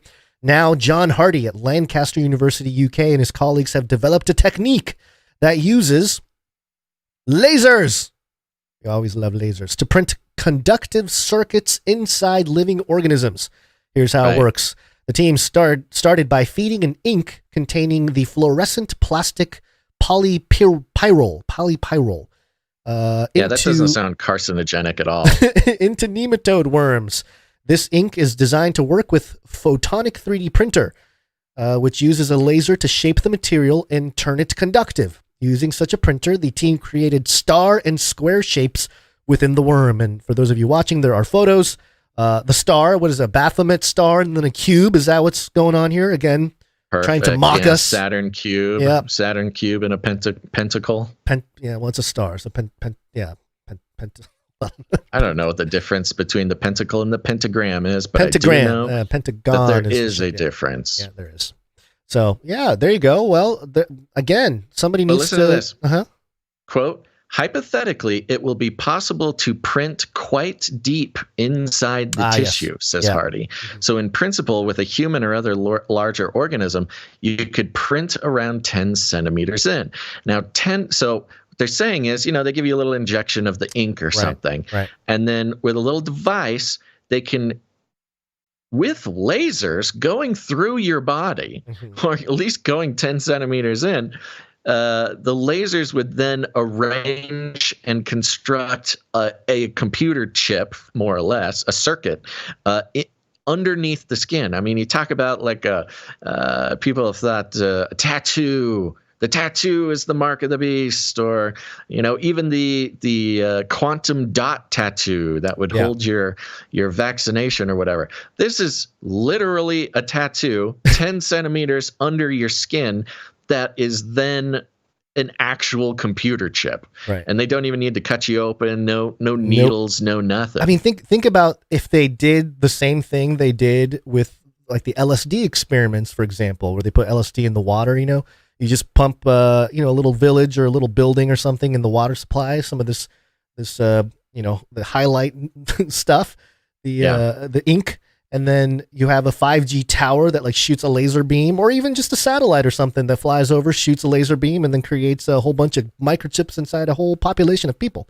Totally. They probably do that. It sounds crazy, but they can probably pull it off at this point. Look at the ending quote here. The approach is neat and may potentially be developed to build electronics, even with computation capacity, intertwined with the cells of living tissue, says Ivan Menev at the University of Sheffield, UK. However, there is still a lot of work to be done. It does say before this approach can be used for devices like brain-machine interfaces in humans. So, it's not just moving ink around to make a shape under the skin. They could move it in your brain. print a computer chip under your skin or in your brain with computational capacity, not just the shape of a computer chip, but the actual capacity to be a computer, all with a laser outside of your skin shooting inside. So that's pretty cool. Yeah. Hey, good times. On another list, we're just doing a blitz of terrifying technology coming out right at your face. This one's got to do with CRISPR. CRISPR. Cas9. I'm hungry. Fast Company. Fastcompany.com. Your next salad mix could be made using CRISPR, and that's a good thing. Oh. All right, so we've talked about CRISPR, we've talked about GMO foods, things like this, but don't be mistaken. Do not get it twisted. Not quote, this is how the article goes. If I ask you to name some of your favorite natural treats, there's a good chance you'd mention coffee, chocolate, or fruit. Now flip the script. Think of a healthy veggie that you should eat more of, but the strong flavor deters you. Oh, the strong flavors of those vegetables, Gons. Can't stand them. I think the kale thing was a conspiracy. I don't think kale was really. Yeah, it was a mind control technique. Yeah, kale is disgusting. The only way I can eat kale is if I make it into kale chips. It's got to have a lot of salt on it. It's the only way I'll take it in. Raw, I have had salads with it. It's I'll do it. It's a garnish. We all know this. It's to make other food look good by putting kale next to it. Right, a little. Right. It's an aesthetic. It's not really an actual thing you should eat. But anyway, continue. Well, notice how the kale trend sort of gained prominence and then concluded right before COVID. It's almost like they had perfected the mass mind control and how to guilt people into doing something they don't want to do. The data is in. We got all these people that eat kale. Release the COVID. We could get them to do anything. Yeah, that's we funny. got them to eat kale. Yeah. Okay. I've got bad news and good news about this little thought experiment, and these two disparate scenarios aren't as different as they may initially seem, thanks to a technological innovation that could revolutionize agriculture. But hey, first, agriculture, revolutionize agriculture. This is Saturn. Saturn's doing. Yes, continue. But first, the bad news. Some of our most beloved crops are currently under existential threat. Oh, no. Of course. Everything's under existential threat. It's a crop pandemic. Yeah. Arabica coffee, for example, is a notoriously finicky crop that requires a certain amount of rainfall and a mild temperature to grow. But weather volatility is forcing some farmers along the bean belt in equatorial regions to abandon coffee growing altogether. Oh, no. Cacao is where chocolate comes from. Same thing. Bad news. No, you gotta read this. You gotta mention this part though. The with banana the cacao. one? From narrow genetic diversity susceptible to fungal disease. Remember all the fungus stuff, fungus fears? Oh, it's not just for people, it's for our fruit as well. It's coming for you. Or the top chocolate commercial variety of banana, called the Cavendish, faces extinction from another deadly plant fungus that has invaded the Americas, where most of the world's bananas are grown. Meanwhile, citrus in Florida, responsible for producing oranges, limes, tangerine, grapefruit, and lemons, has been suffering for nearly 20 years from a severe plant bacterial disease. More than 5,000 farmers here have already given up growing citrus. Did you know we have a citrus pandemic? Hey, did you hear about this? Listen, the setup is fantastic here. Now, for the good news, rather than allow nature to take its course, okay, seems a little opposite of what we've been told to do, but okay. Sure. Rather than allow nature to take its course, there's a revolutionary tool that can protect and even enhance our crops. What is it? What could it be? The famous CRISPR, an acronym for Clustered Regularly Interspaced Short Palindromic Repeats. Think of it as a set of molecular scissors that can be deployed to snip the DNA of a plant with great precision and make desired change. The discoverers of CRISPR won the Nobel Prize in 2020, and it's been in the spotlight recently for its application to human diseases. The first CRISPR medicines to treat sickle cell disease are expected to be granted landmark FDA approval this year.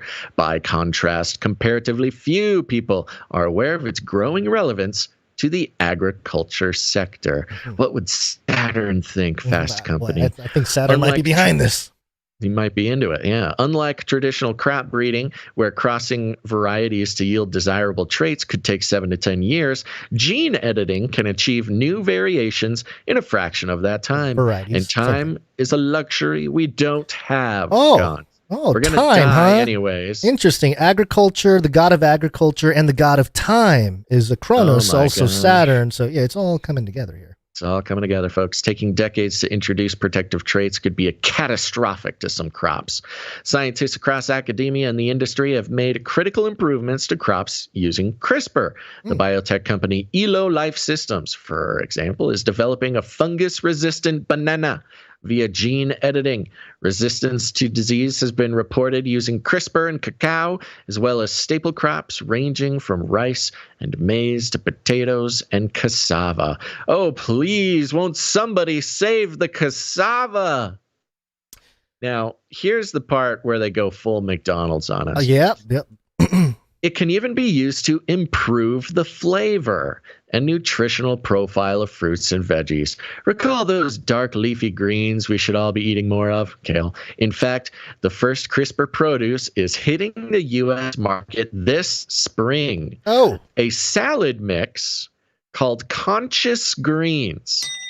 Soylent Green was bad. So Conscious Greens. Yeah, okay. Yeah, right, exactly. Conscious Greens. Keep a lookout for this, folks. And it's coming out like this month or something. Probably soon. Which has been edited to be highly nutrient dense, but also tastier without the wasabi-like flavor of dark greens. What? Racist? Okay. I like wasabi. What's wrong with wasabi? Kale does not taste like wasabi. What is this person eating? No, I don't know what they're talking about. Maybe they're already eating CRISPR edited food. Arugula is a little peppery, but I don't know about this wasabi. Yeah, some mad scientist mixed wasabi with kale, and they had to edit it out. Pairwise, the North Carolina-based company that developed the product, is next planning to introduce new varieties of seedless berries and pitless cherries. Oh, good. So nobody can grow their own food. Leaps by Bayer has invested a minority stake in Pairwise, and Bayer Crop Science has a partnership with Pairwise. Good. So we can trust Pairwise then, because they are teamed up with Bayer, the parent company of Monsanto. Yeah. Beautiful. Beyond taste, nutrition, and disease resistance, a big positive implication for gene editing in food is the climate footprint. Yes, climate change. Multiple reasons to edit our food here. Yeah, the ESG score on these companies is off the charts. Yeah. Crops can be edited for efficiency and volume, drought resistance, environmental resource reduction, blah, blah, blah, don't care. CRISPR salad on the shelf this spring, folks. Conscious Greens. You know, even the most liberal hippie type would not consider CRISPR human modified, gene modified salad to be conscious. That might be like the exact opposite definition of conscious as far as like it's like lobotomized. Yeah, lobotomized greens. That's hilarious. Yeah, they do go into, and we don't have to read every part of it, but they go great lengths to distinguish between gene editing that's being done with CRISPR and GMOs, genetically modified. And I have something. I thought, did you read over it already? I think you were kind of about to get into it. Just their whole part about how it's different from GMOs. Yeah, I was almost there. Okay. It says here, for consumers, the benefits are clear, but many people aren't aware of the gene editing in agriculture and how it differs from GMOs, genetically modified organisms. And this is actually important, especially if you're going to be having conversations and making sure that you're effectively communicating with people who you might talk to about this, because there is a very clever difference between gene edited and GMOs that is going to cause a lot of confusion when this starts being it's going to be easy pickings. mainstream. Yeah, it'll be easy pickings for mainstream to feast on that if alt people are saying CRISPR is the next GMO or it's a GMO or something like that. They can say no, it's not, and all these false news people or fake news or whatever. Similar to microchips in the vaccines or something. Sure, It should be stated that the overwhelming scientific evidence underscores the safety of GMOs, which allows crops to resist pests and viruses and control weeds. And also causes cancer. GMOs are created by taking a desirable gene from one species, such as soil bacterium, that produces a natural insecticide, and inserting that gene into a crop like corn to confer that trait. Gene editing, on the other hand, does not require the insertion of a foreign species' DNA. The molecular scissors of CRISPR allow the targeted editing of a plant's genome directly. Thus, CRISPR foods, like Pairwise's new salad, are non-GMO. Non-GMO. Isn't that crazy that they're going to label it non-GMO? This is the trick. Yep. This is different. Just because it's been genetically modified by CRISPR, genetically edited, they can still edit it, still label it non-GMO because it's not gene editing's environmental, economic, and health advantages in agriculture are historic.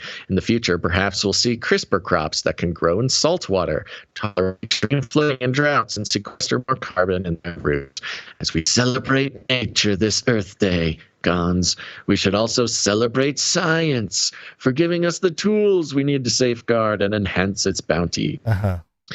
What a crazy religious thing they put at the end there. Well, they're, the thing they're not saying is that this is all part of worshiping Saturn. So, yeah, but they can't say that out so loud. Keep an eye out, folks. Something to keep in mind. They do not have to label or they are allowed to label CRISPR edited foods as non-GMOs. Non-GMO. That's a disaster. We need to get the word out on that, because I think a lot of people will fall for that little trick. Yep. So, all right. It's pretty intense. It is intense. Okay, I got one more thing for you. One more product in the product blitz that we're doing here. It has to do with gun control. That's right, gun control. Here we go. Gun violence is an epidemic.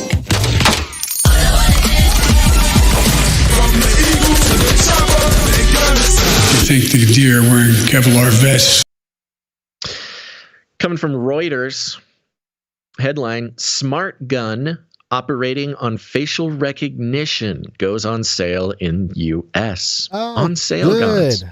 Colorado-based BioFire Tech is taking orders for a smart gun enabled by facial recognition technology, the latest development in personalized weapons that can only be fired by verified users.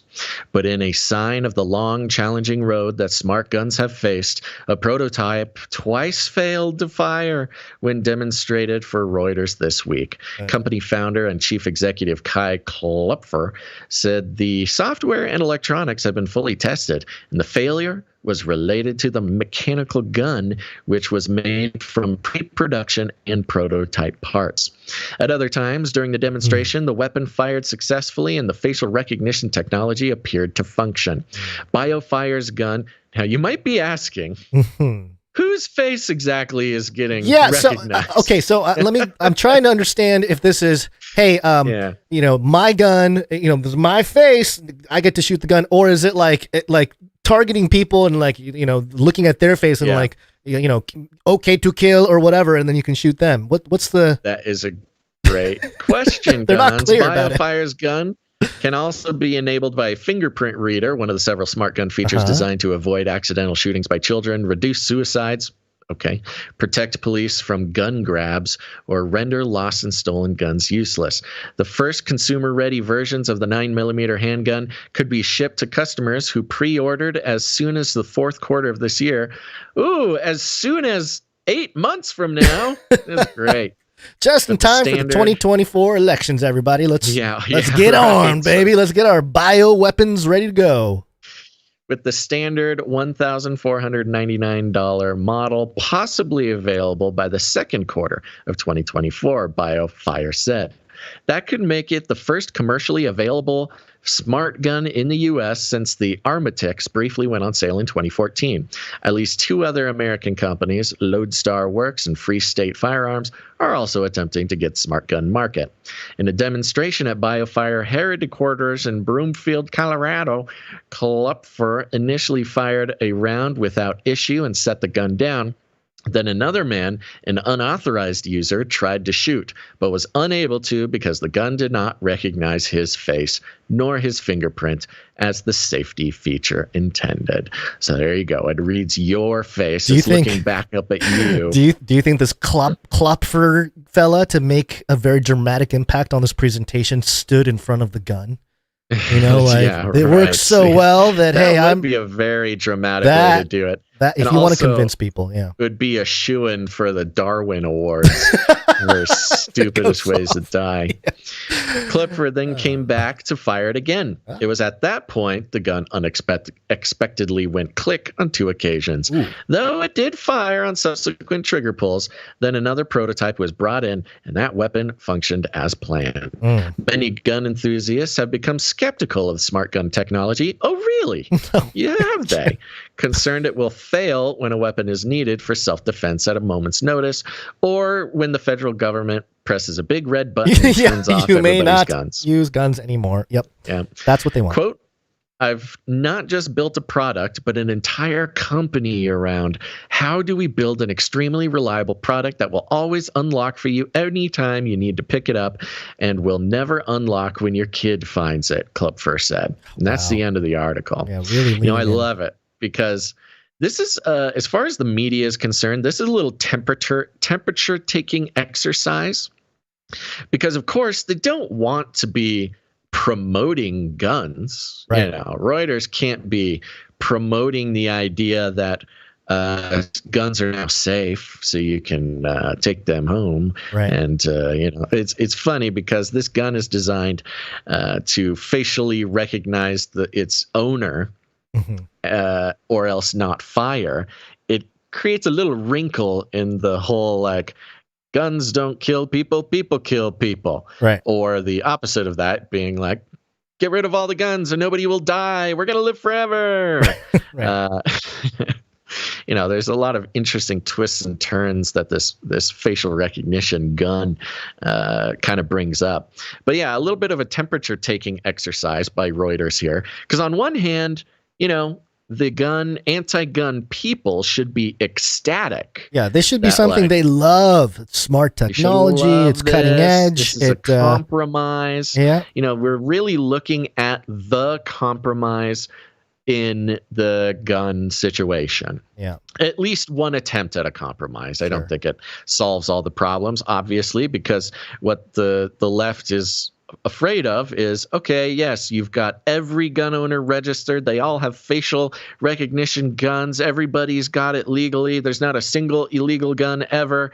And dang, bad stuff still happens. I guess we didn't create utopia.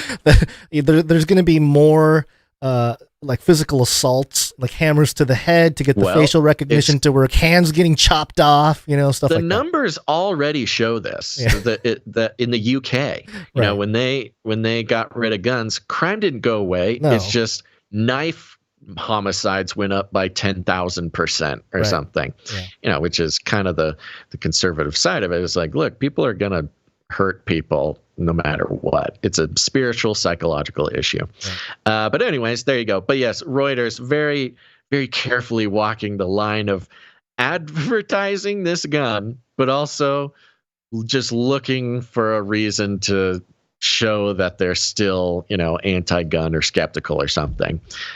Just like, oh, it didn't work. It didn't work once or twice, and I don't know. That didn't work. I don't know. That thing seems like a staged or a planned thing, where it's like it's not the facial recognition or the fingerprint sensor that failed. It's the gun that failed. It's the gun. Whatever gun. Yeah, it's like whatever gun they put this system on top of, like misfired or something. You might need to find. Yeah, it says click. Does it mean it didn't fire or when it was supposed to or something? It's probably a misfire where the if it clicked, it means the hammer was activated. The bullet just didn't go. It either missed the primer or whatever it's called. It either missed where it was supposed to hit on the bullet, or it didn't. I don't know. It hit it hard enough, or it's bad ammo. I don't know. Yeah. There's a lot of different things it could be in. I think just sort of to wrap this segment up here, we're seeing a lot of how technology or the technocrats themselves are presenting compromises or middle of the road type of things, which it's a very interesting time right now because it's so polarized. It's the perfect setup for a new thing, technology that can, and we saw it with the artificial womb story where they're like, hey, this can change abortion. Yeah, you can that's a good point. There has been a lot of these weird technologically sort of based like solutions to a political compromise. Yeah. The polarization in this country, especially. So, that is a good call. Yeah. Yeah, we'll probably see more of it, and it's something I don't know. It's something we've always had, but it seems more explicit and deliberate now. Abortion, big issue. Guns, big issue. Right. They're also trying to do it with AI and misinformation too, trying to find a technological sort of compromise to the human misinformation problem. Right. This technology is going to solve all of our problems, not just technological problems or like comfort problems or utility problems, but political problems. Well, even the food, even solve our politics. Even the CRISPR thing, where it's like, oh, you're against GMO. Well, good. You're going to love it because this is non-GMO right here. This is working with the building blocks of the original, God's design. We're just sort of, we're just editing around the edges. We're not adding anything. Well, we might be taking some things away, but we're not adding new genetic code. Although, I don't know how genetics fully works, and but if you edit something, sure. And isn't that the overarching promise of the technocracy? Yeah, that's what technocrats believe explicitly, and that's what we're seeing sort of dribbled out of the media is, doesn't matter what the problem is. Look at your political problems: guns, abortion, misinformation, all the hottest areas where humans can't agree, or at least the media has constructed this narrative for us that those are the hottest.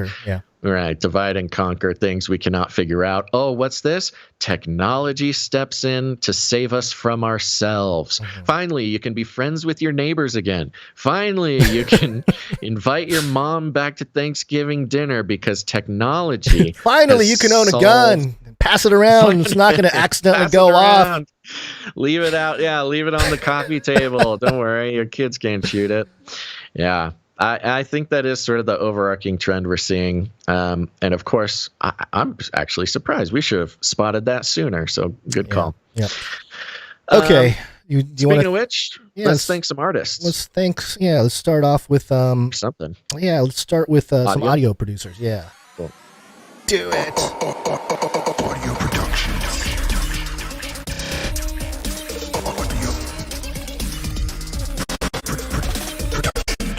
Real quick before you go into the audio production, I do want to just give a little ping for everybody watching live. If you take a second and hit the thumbs up button, that'd help us out a lot. I know I know you don't like being told what to do. I hear you, folks. But getting these thumbs ups during the middle of the show really helps us out. And then you won't forget when you take off. We appreciate it. Yep. Okay. Okay, we have a few audio things here. We're going to start off with Jonathan F. Jonathan F. Jonathan F. Came in with a note. Hey guys, this piece is to memorialize that even the housing market is being made to be socialist. Also, I sent in 2 more projects, but I'm not sure if they got played. Anyways, enjoy and God bless.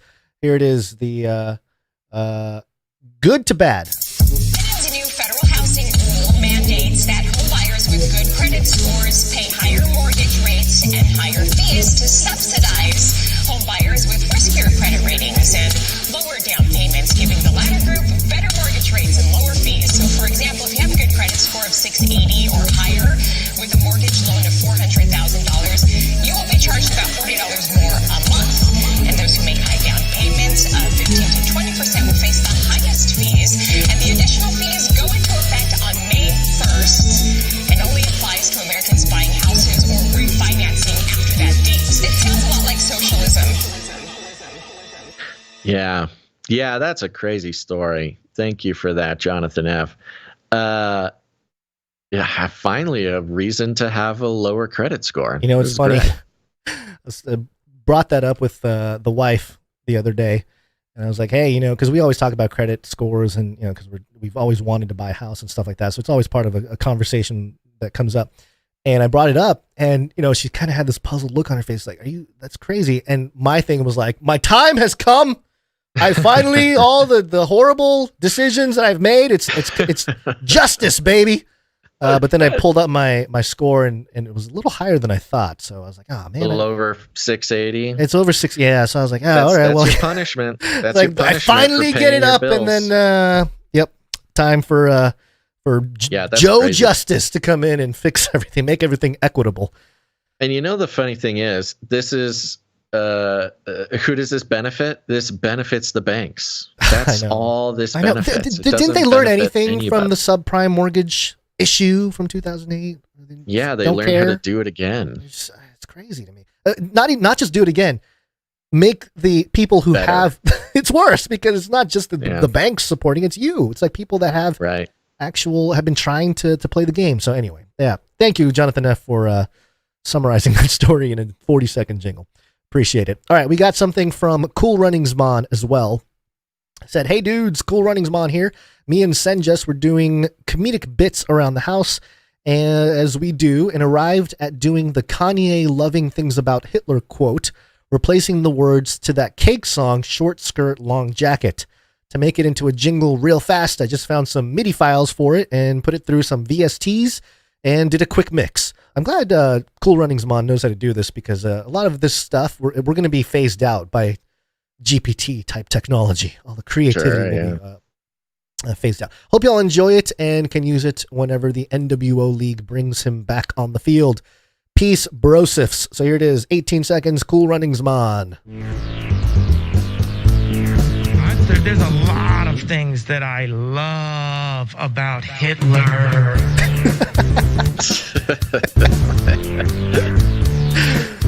Yeah. Yeah, that's great. Good That's job. Good. That is fantastic. That's good. Thank you. See, look at that. Canarians finding each other, falling in love, getting married, and doing bits around the house, folks. It's truly a Canary Cry fairy tale. And making jingles as a couple.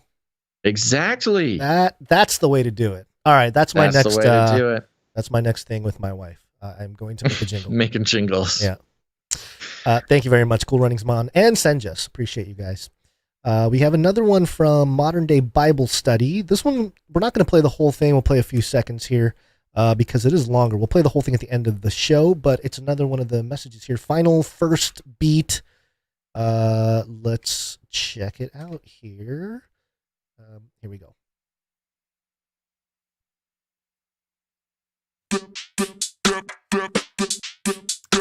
This coffee break memory with Modern Day Bible Study is called Final First.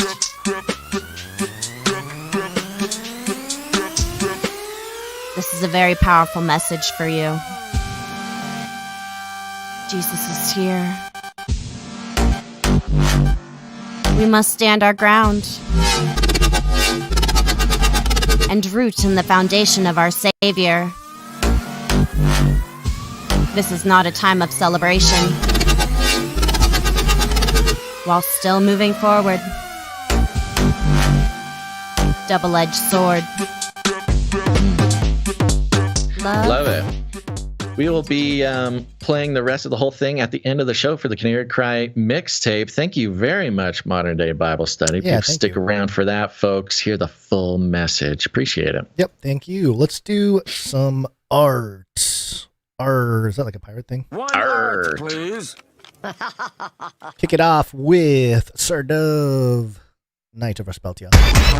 One art piece from Dove. Here's a note. Piece for this week's Bible artwork. I did an illustration for 1 Corinthians 15:33. Do not be deceived. Bad company corrupts bad character. Hope you guys like it. Keep doing what you do. And I'll keep praying for yous. Do love it. Thank you, Sir Dove. We got a background picture of sort of a brick building alleyway, perhaps like you'd see in a big city, New York City, Boston, something like that. There's a basketball hoop set up back in this alleyway here. You've got a bunch of pigeons standing around looking like a bunch of rascals. Got a few over there on the stoop, along with some crushed beer cans and some cigarette butts. Got one up close here. There's a pigeon smoking a cigarette. Just yeah, they're bad company, man. Yeah. Bad company corrupts good character. Watch out what pigeons you hang out with. Beware. Oh, did you cut out? Are you gone? Are you still talking? We lost Basil. Oh no, we lost Basil to bad company. Settle down. See, that weird thing happened again where I was nowhere near the button, but my mute gets pressed on the Skype window. Makes no sense. Mm-hmm. But anyways, here I am. I'm back. Okay. And yeah, kids, stay away from bad pigeons. Thank you very much, Sir Dove. Appreciate it. We do have a couple of microfiction to go over as well. Microfiction. Microfiction. This first one is from Runksmash.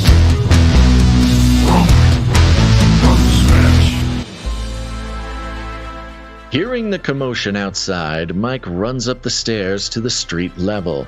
He sees the medical police dog hauling away a man, presumably the chaplain, and thinking quickly, he grabs a pigeon and rips it in half, revealing its fungal circuit boards.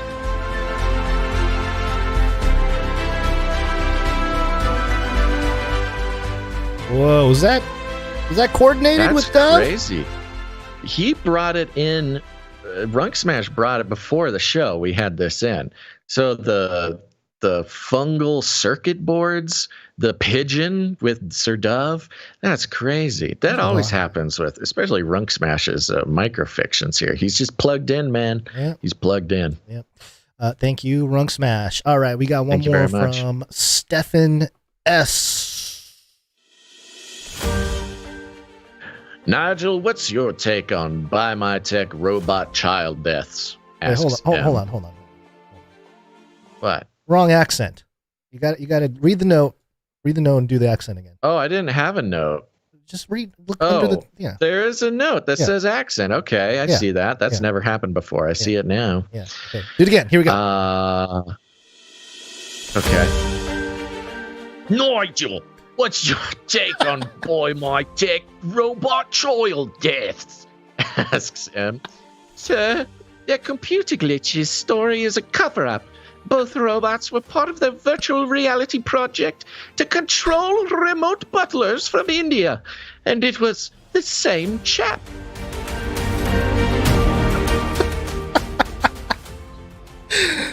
Hey, that was those are the only two styles of British accent I can do, and they're both horrible. The mean guy, the mean buff guy, and like the frail, the fancy lad, lad, and the cockney. Thank you very much, Stefan S.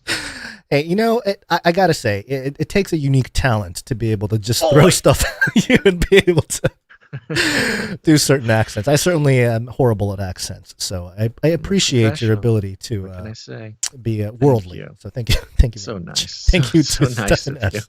as well. All right. Well, by the way, the note is that this is the UK branch of Aunt. Aunt, yes. Right. That's good to know.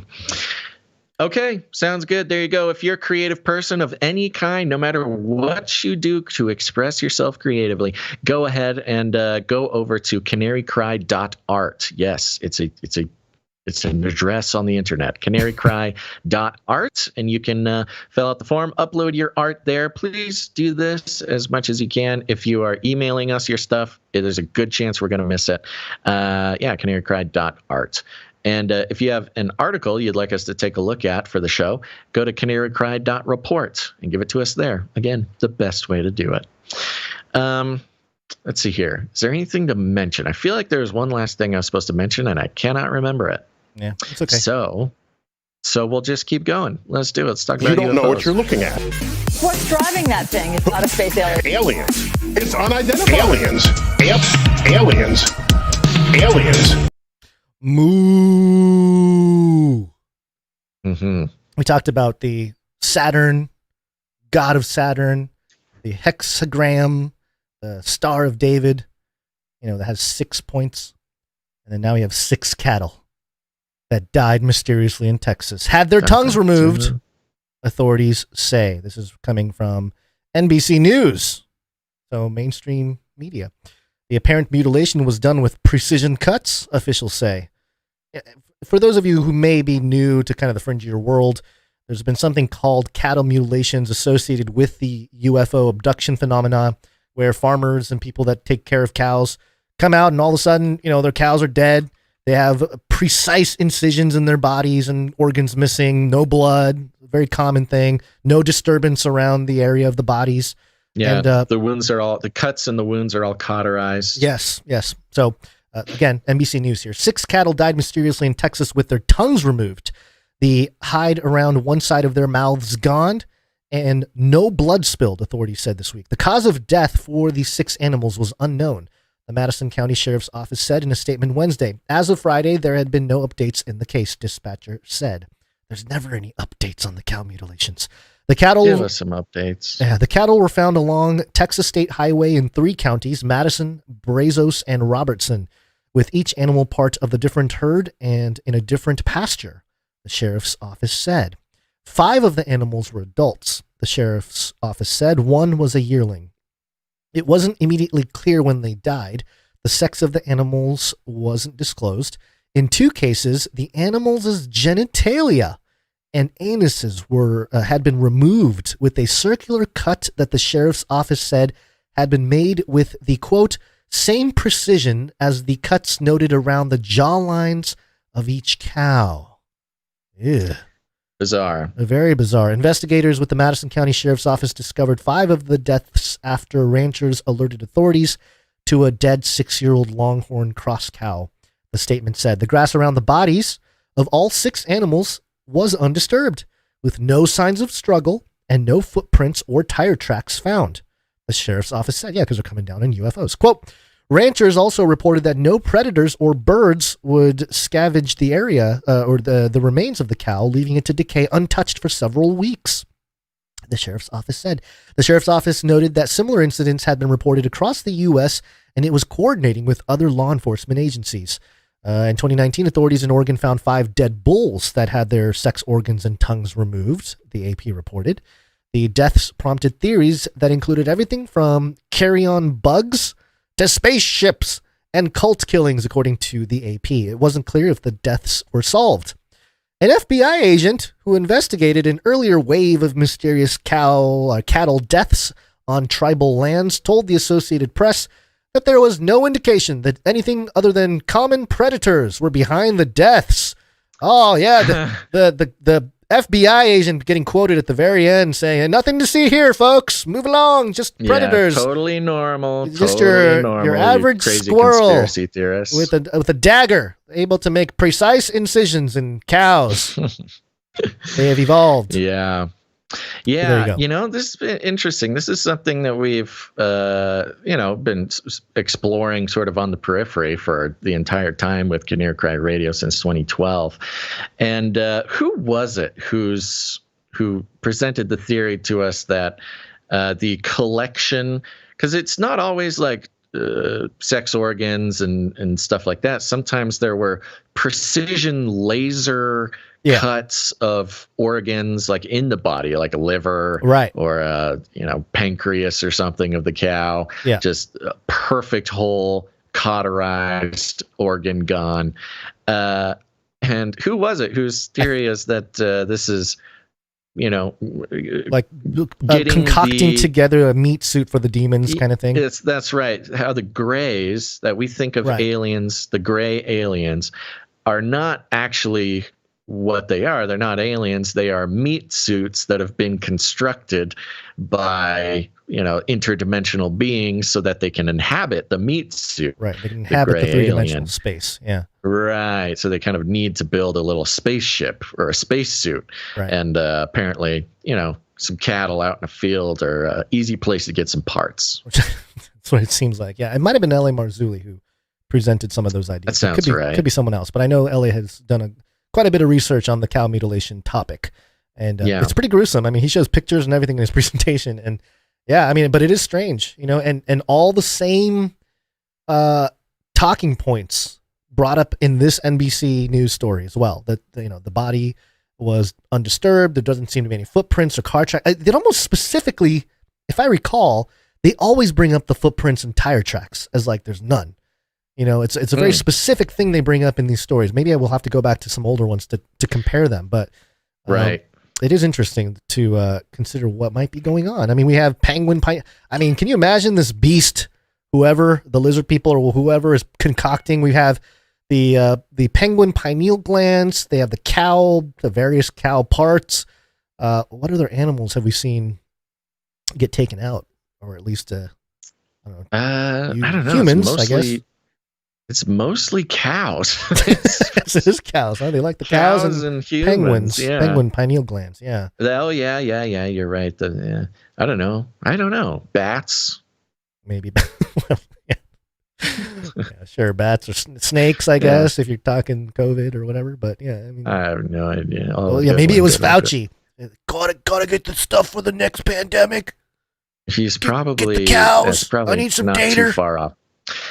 So this sort of, if you've been a UFO person for a long time, this is an old story. I mean, since like the 60s or something, they've been talking about cow mutilations, probably even before that. Yeah, probably. And it's always the same. And having it pop up in mainstream media, it seems like such a strange throwback for nowadays, when the UFO stories are, I don't know, very credible person says UFOs are real. That's like what we get.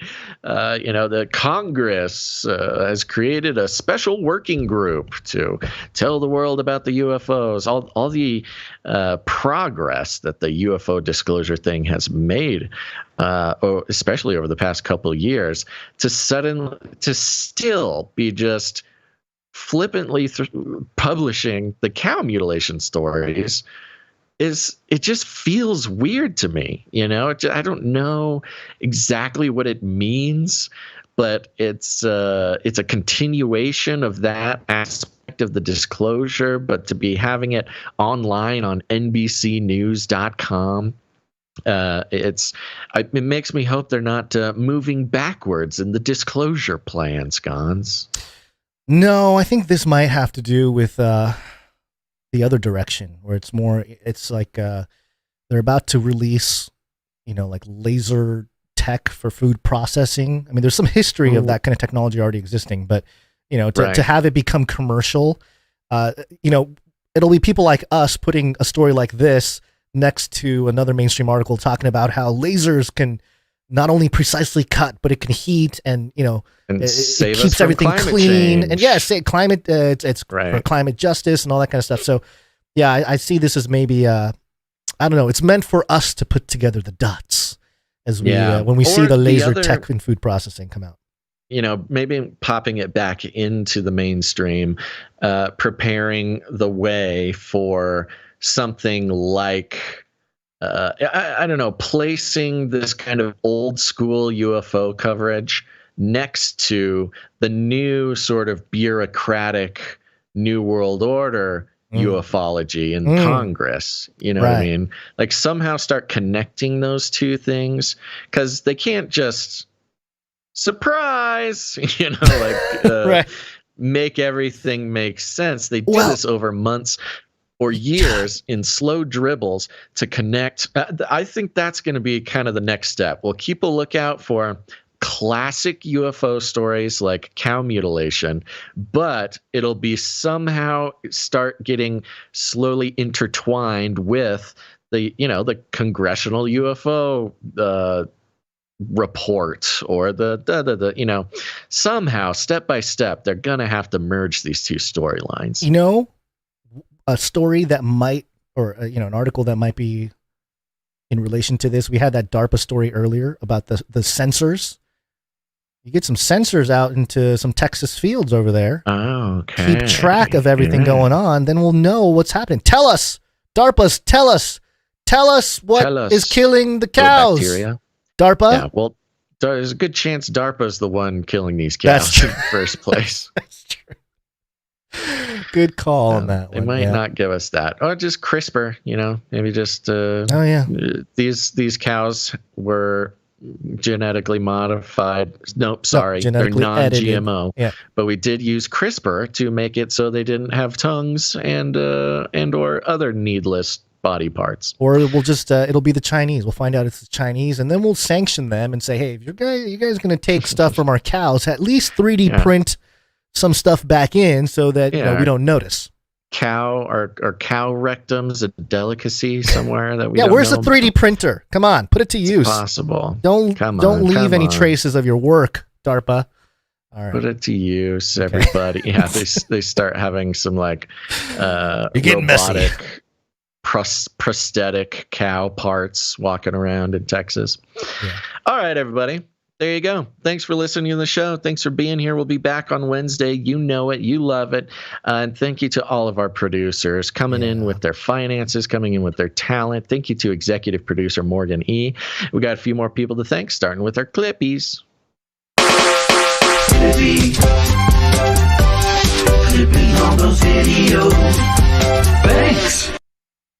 That's right. Thank you to Faye Liverin, Emsworth, Jolmes, and Laura for managing and populating the Canary Cry Clips channel on YouTube and Odyssey. Go subscribe. You can still subscribe, folks. Get smaller clips, more palatable segments of this show clipped out just for you lovingly by our Clippies.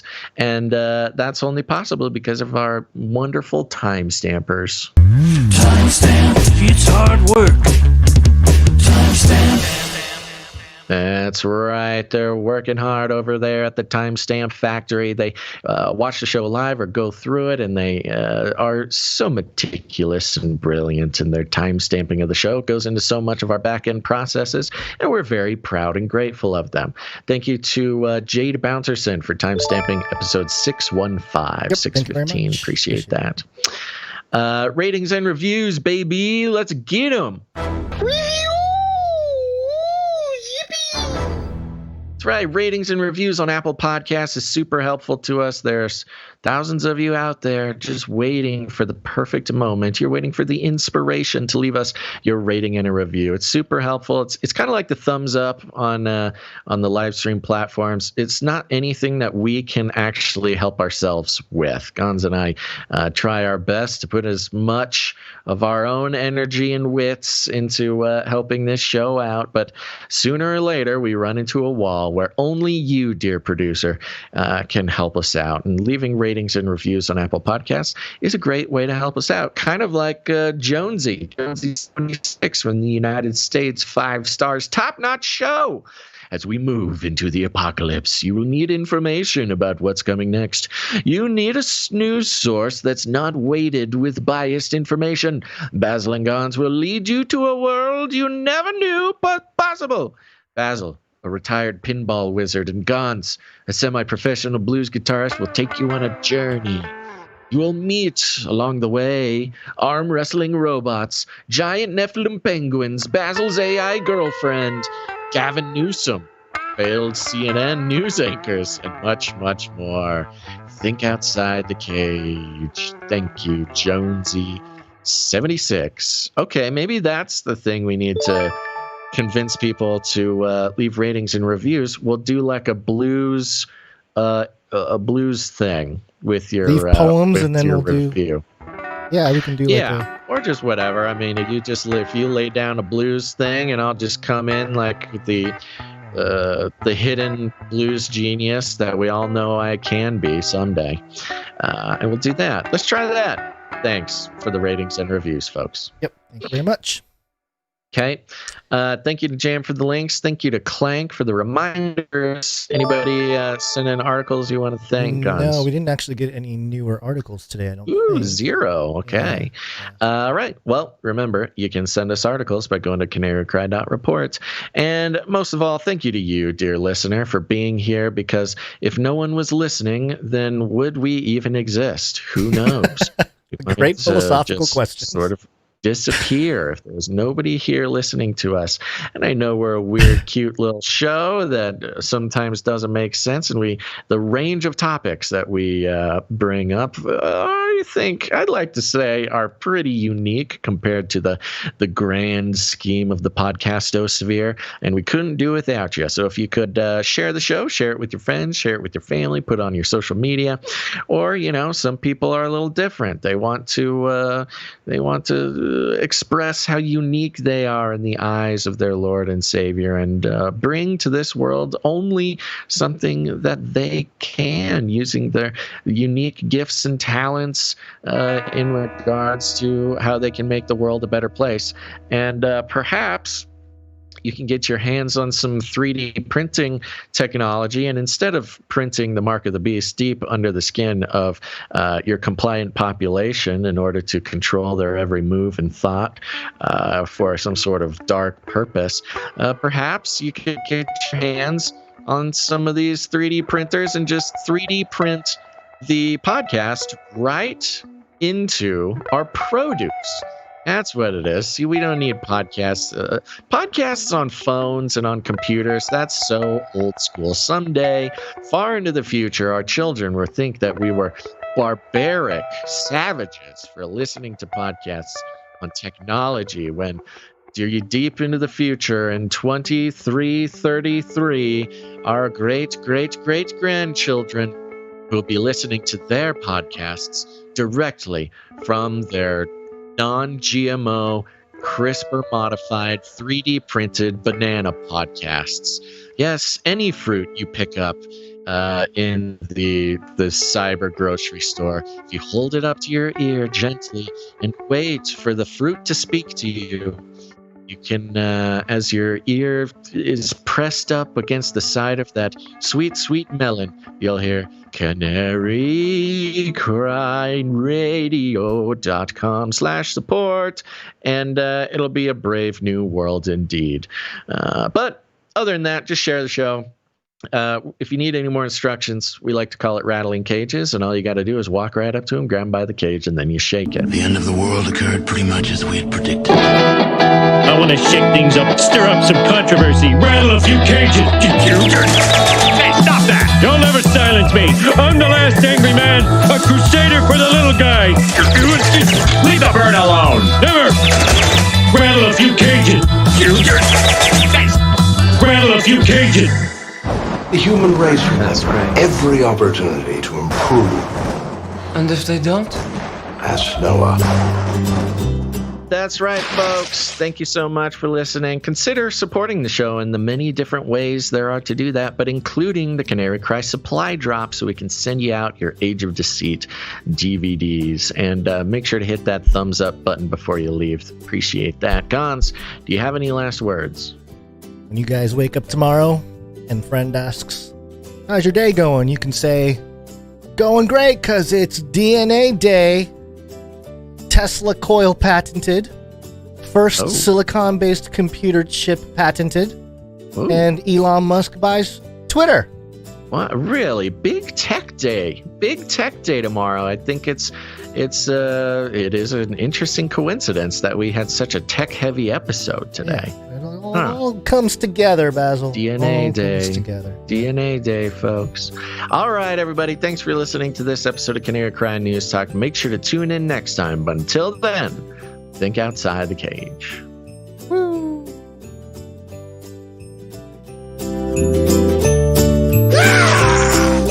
Armageddon's on the way.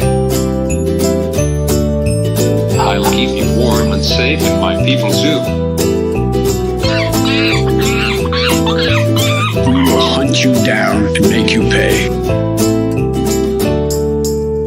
Remember, reality is an illusion. The universe is a hologram. Buy gold. Buy! I want to shake things up. I want to shake things up. Leave the bird alone. I want to stir up some controversy. I want to rattle a few cages. I'm the last angry man. You'll never silence me. I'm the last angry man. I'm the last angry man. You'll never silence me. I'm the last angry man. A crusader for the little guy. Well, we'll see about that. Whatever, Illuminati.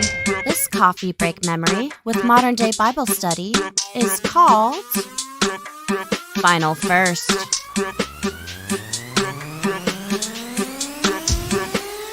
This is a very powerful message for you. Jesus is here. We must stand our ground and root in the foundation of our Savior. This is not a time of celebration. While still moving forward,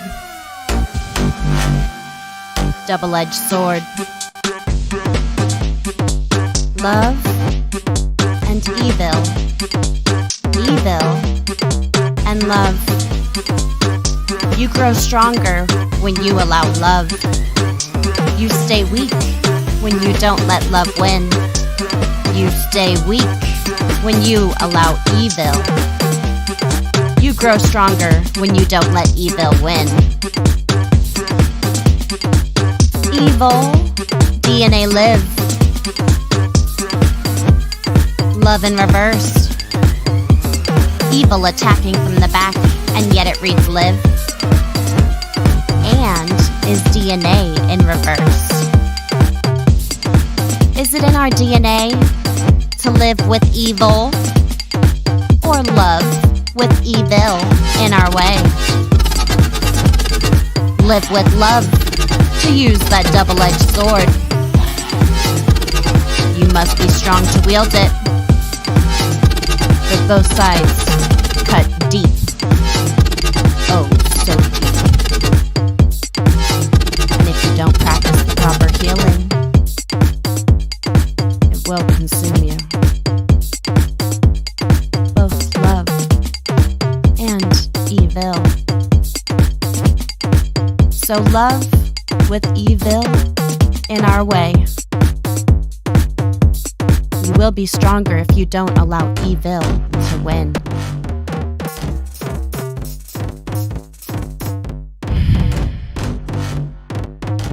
Praise God. Bringing extra energy to Canary Cry News Talk. And remember, think outside the cage.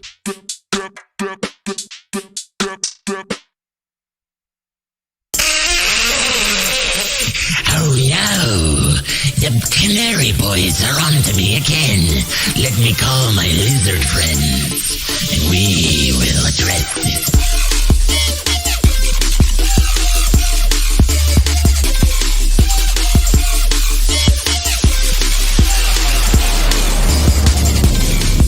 If you could take your human form during these meetings, that would be... Vaccines lowering the population.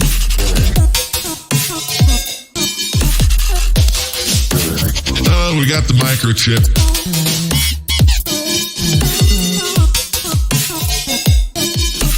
Epstein, yeah, we knew that was going to show up. Oh, wait. What is it? What is Canary Cry news?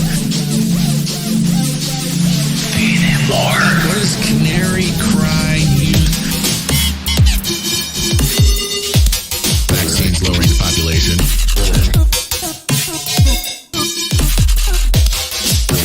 Oh, we got the microchip.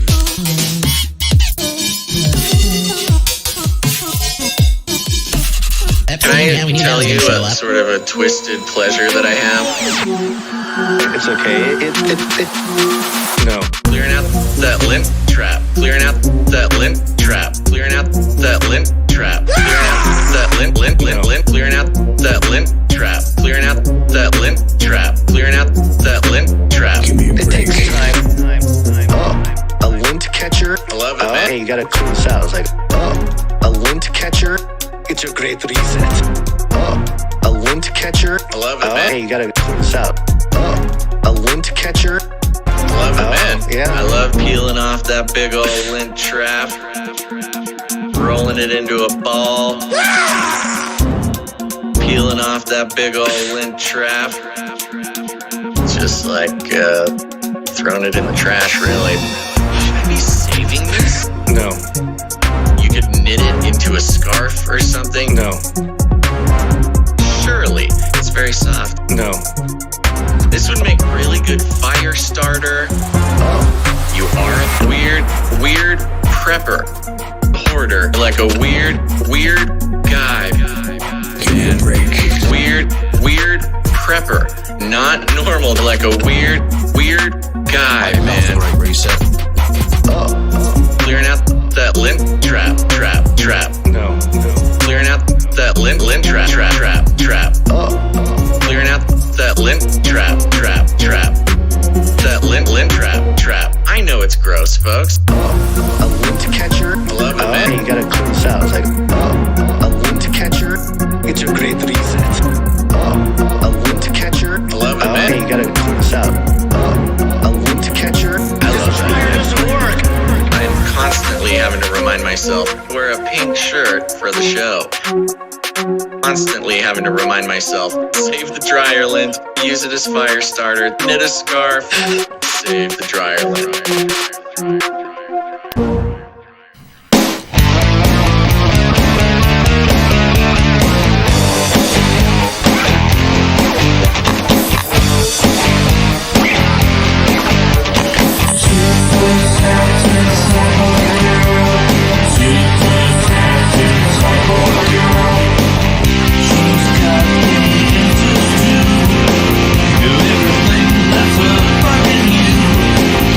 It's all there.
Goodbye, everybody. And that's the end. And everyone says, oh, that was fun. Bye, bye, bye, bye. I'm out of here. Bye. CanaryCryRadio.com/support.